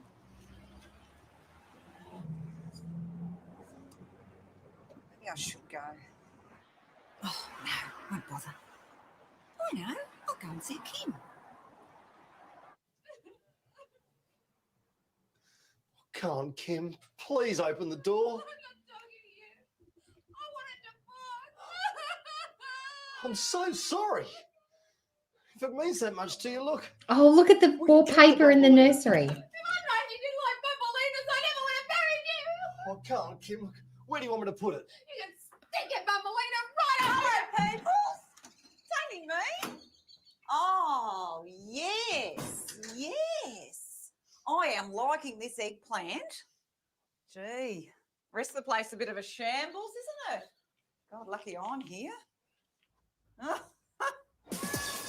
Oh, drives me mental. I can't handle it. But my problem, Nicola, my problem is that he's a pack rat and he's only just started this whole decluttering thing. It's like he's been watching these videos where he's finally understood, and I've been trying to tell him for years that your physical space dictates to a certain extent your mental space. So when you hold on to crap that you can't use, it's taking up valuable real estate for the things that you can use, or just vacant space for just clean lines, clean spaces. So the fact that something of mine that was useful that I didn't want to get rid of yet was chucked away makes me kind of angry, because I know he's still holding onto a pair of pants that is older than one of our children, that doesn't even fit him, that are too short. But my solid pine chest of drawers was given away. I'm still a little bit mad about it. But I'm just like, don't touch my things, please. You look tired, True. Yes, the I'm doing it tough table. at the moment, Prue. You know, Graham's never home. He's up to his ears in boobs at the moment. Well, I guess that's what you get for being married to Melbourne's most successful plastic surgeon. Yes, you're right. You're going away for the school holiday? Oh, look, we were going to go to Falls, but there's no snow. Granosa. Oh, so yeah, I don't know. What about you? I just want to go bush, you know, somewhere off the beaten track. Really? So we're going to go. Noosa. Noosa. Yeah, we went there last year. Adrian had a SAC conference. Oh. I had to entertain all the visiting fellows. At the conference. Yeah, Or in exactly. Get rid of your own Bathurst, things. You know, wherever. Great. Oh, God, Trude. Look at the matching shoes and jacket. It's a vision in vinyl. Hello. How are you? Oh, no complaints. Oh, God, I better go and help this woman with this ruched cargo pants. I mean, what is she coming?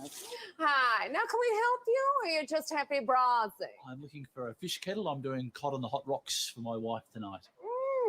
Special occasion. I know. I always like to cook for my lady. Oh, Prue, you've got to hear this. This guy's cooking for his wife. Really? Well, I'd love to. Look, Burgundy, it's going to be, I'm just going to store it. I'm going to take the anger, I'm going to ball it up. I'm going to put it into my filing cabinet, and I'm going to think about it for years and years and years. And then one day he's going to say one thing wrong and I'm going to bring it up. That's what I'll do with that energy. Absolutely. I'm going to store it for another time. To meet the lucky lady who snared you. It'll be ammunition for later. I'm darn sure she is. Well, I think you're great. You know, my Great. husband Graham is useless in the kitchen. Yeah, but great in the sack. Oh, Prue, you're a scream. And what? We've been on for years, you know that, having a raging affair. Is that why you always look like the cat who swallowed the King Island double cream? Oh, stop, you're dreadful, you're dreadful, True. No, he is, he always comes up with the goods, always comes up trumps. You know, he's like John Major, big in his underpants. Oh, you must be thinking of another Graham, not mine. It's great. My fish kettle. I was down the back. Yeah, they're all there. Pillavera, Crusoe, Oh, everything. Prue, did I tell you? I did a beautiful castle in my Crusoe yesterday. Oh, really? Hello? No, I have to put you on hold, I'm sorry. Well, I spilt my latte on my duvet. Would you pop it in the melee? No. Hello? No. What can I do now? I haven't got any of those. Nothing. No. No, you don't have to go to council over that. A neighbour's tree, it's not a town planning issue. Do you think we'll get into trouble? Well, just don't tell them. I mean, just take their bloody tree out. You're entitled to light. Yeah, well, it looks pretty old. Oh, all the more reason to get rid of it. I mean, the next storm could blow over and come crashing down on your new tiles. The neighbours will go ape, Mum. No, your mum's right, Kim. We don't act now, it could be a disaster. All right, don't listen to me then. Don't get pussy bum, Kim. No, thank you, Brett. You can get stuck preparing. Do you guys get what pussy bum is? It's what Amber does. So if you don't know what pussy bum is, it's when, you know, when you're a kid and you get mad, you'd go, it looks like a pussy bum. So don't get all like sulky and pissed off. That's what that means, like pussy bum. Back end of a cat. That's what he just said. He just said it in a nicer way. What did I say? I'm the ogre today. That's Kim. Yeah, hormones. Oh, Brett, you're too nice. Look, how about I take her for a bit of a drive down the Golden Mile? We'll suss out some fittings and such. Leave you in peace to silly putty your cornices. Thanks, Mrs. T. Kimberly. Cat. Thank you. What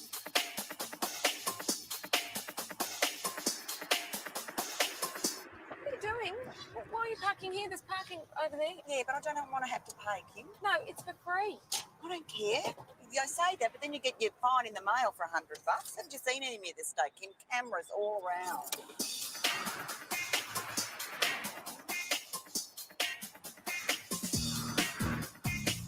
Oh, no. What? Oh, it's embarrassing. I've been walking around all day with my seam not straight. Oh, Mum, get a life. Don't say that, Kim. I have got a life. Anyway, back to me. I have got the concept for the kitchen. Very exciting. Oh, well, you better tell me, Kim, because I need to approve it, so shoot. All right, Brett and me have decided we want solid monogamy.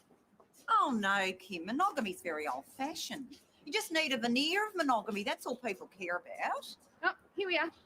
No, I want to go to Handels Plus. No, I want to go to Knobs and Knockers. I know what I want, Mum. No, you don't, Kim. Come with me. I need to get you sorted. Oh, look, Mum, there was a park right out the front. All right, I still maintain my park was better. Yep. No, no, Kim. Brett, put it back here in the middle of the room, No, please. Mum, there'll be no room for anything else. Put it against the wall, Brett. No, Brett, Like here I in the said, middle of the Mum, room. will you Much better. please, I but know we've about got a this. Oh, you No, know about it. now, Brett. Oh, all right, then I won't do anything. Kimmy, can you look at me, please?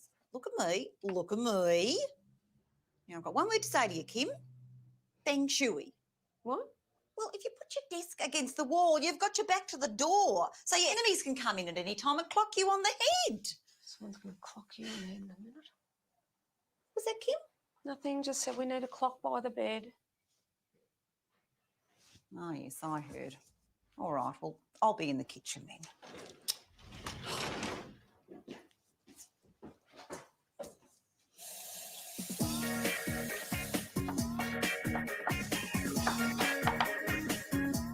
Kim, look at me, Kim. Kim, look at me. Got one word for you, Kim. I've got a salad spinner. I love my salad spinner. Oh, that looks good, but the plating is very natter plating. Oh no, Nicola, did you have those candle holders? The little blue glass ones? I didn't have them, but literally everywhere. Everybody had those little glass ones. And the different, you could get star ones, moon ones, love heart ones. Oh my God. Oh, the memories.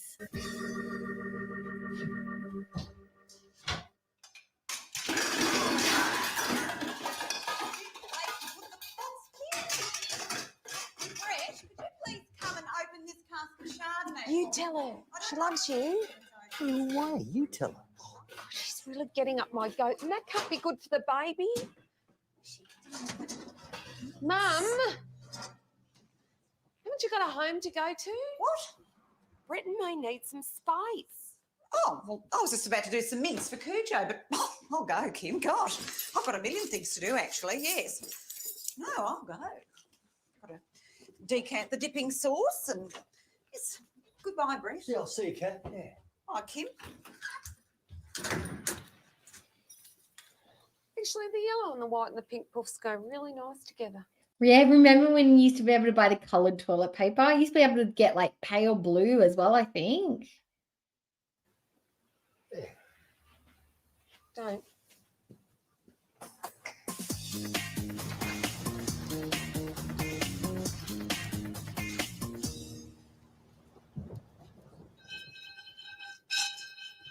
Oh, those pine nuts. Is he roasting pine nuts? Kel? Surprise! I've done the Ian Hewitson. You don't have to lift a finger. Ian Hewitson, yet another famous Australian chef. Ian Hewitson? But I was doing the Donna Hay tonight. I had it all organised. Just forget it. Kath? I was burning the pine nuts. Kath? What's the matter? Come on. Open the door. You're being silly. Not being silly, Kel. Don't say that. Kath, what have I done? I'm racking my brains here. I've cooked tea. I've pressed your smalls. I've cleaned. Is there something I haven't done? It's not what you haven't done, Kel. It's what you have done. Everything. I mean, what am I left to do? Chop liver. I'm sorry, Kath. I was just trying extra hard because I didn't want you to think that you'd married a slob. I'm sorry. Oh, yes. My grandma had that one. The toilet paper fairy princess thing. It's just... That's so 60s though, right? I like to be kept busy, Kel, and now you're around, you do everything. I mean, you're just so capable. Yes, hello. We're fine, thank you. Come on. Let's go inside. My cod's getting cold. Oh, I love her jumper. I'd actually wear that jumper, I'm not going to lie. Yourself, Mrs. I like the Campaign. colours I know. and the I'm design. terribly useful. I was just... I wouldn't wear it like that though. Useful, eh? what would you be using? She is wearing a wig, Rudy, Things, yes. never use mine. Oh. That's not her real hair. That is his real hair. Come here, Foxy. Oh, you great Uncle Spunk. Come on.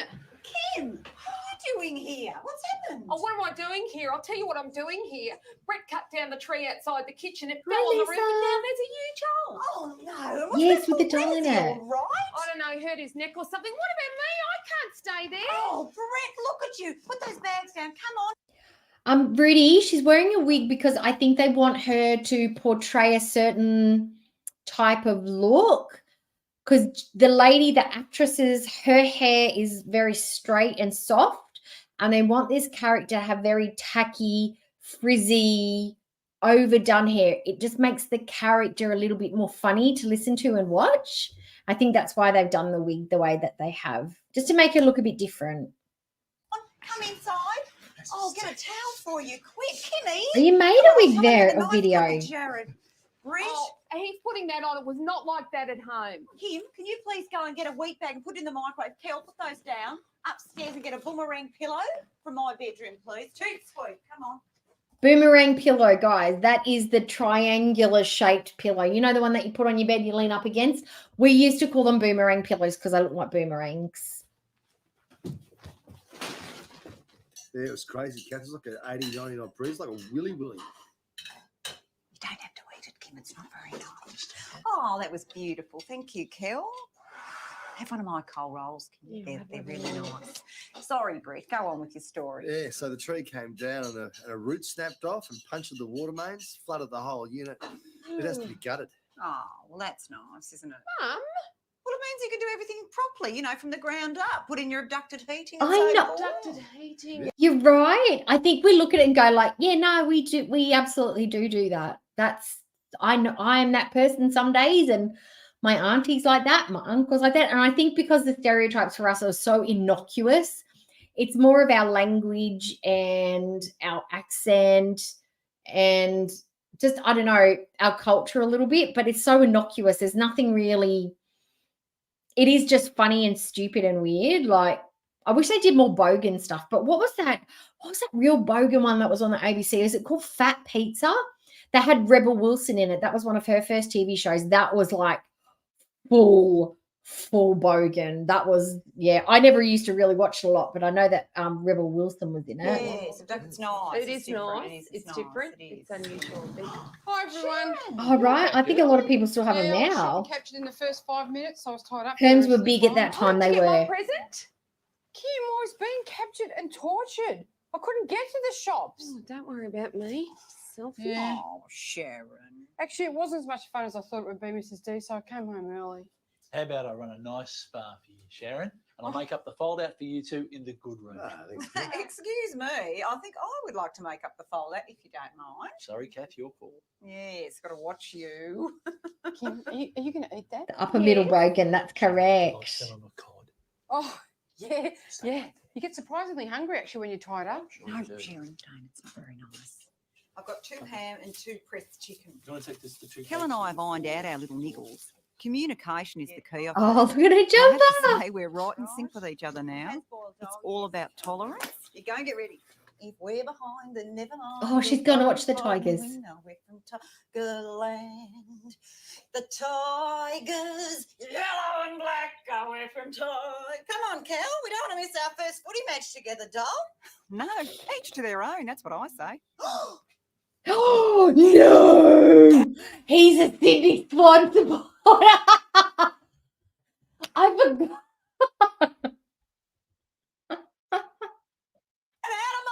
And that's what I say. Get out. Get out of my house.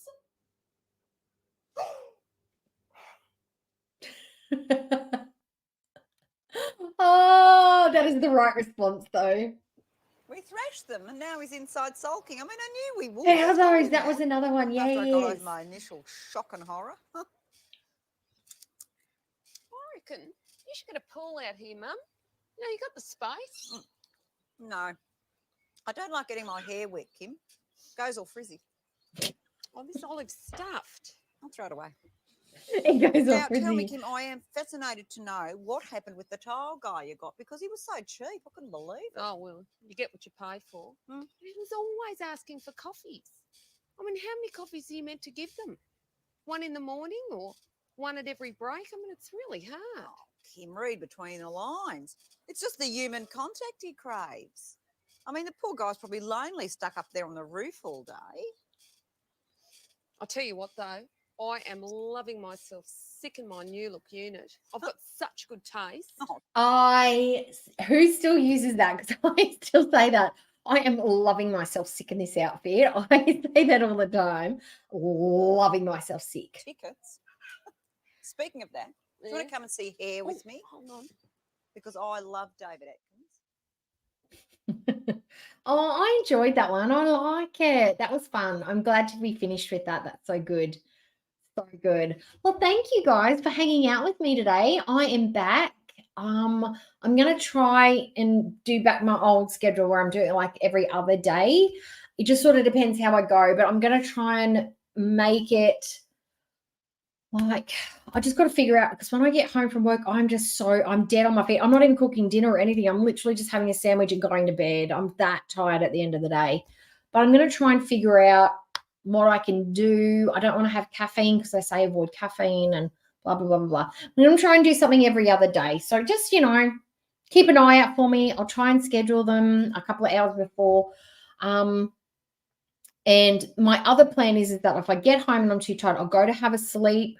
And if I wake up, I might be able to do one later at night or an early morning one because I've got the right amount of sleep. But if I'm up at weird times, I can go live. But they will be unscheduled.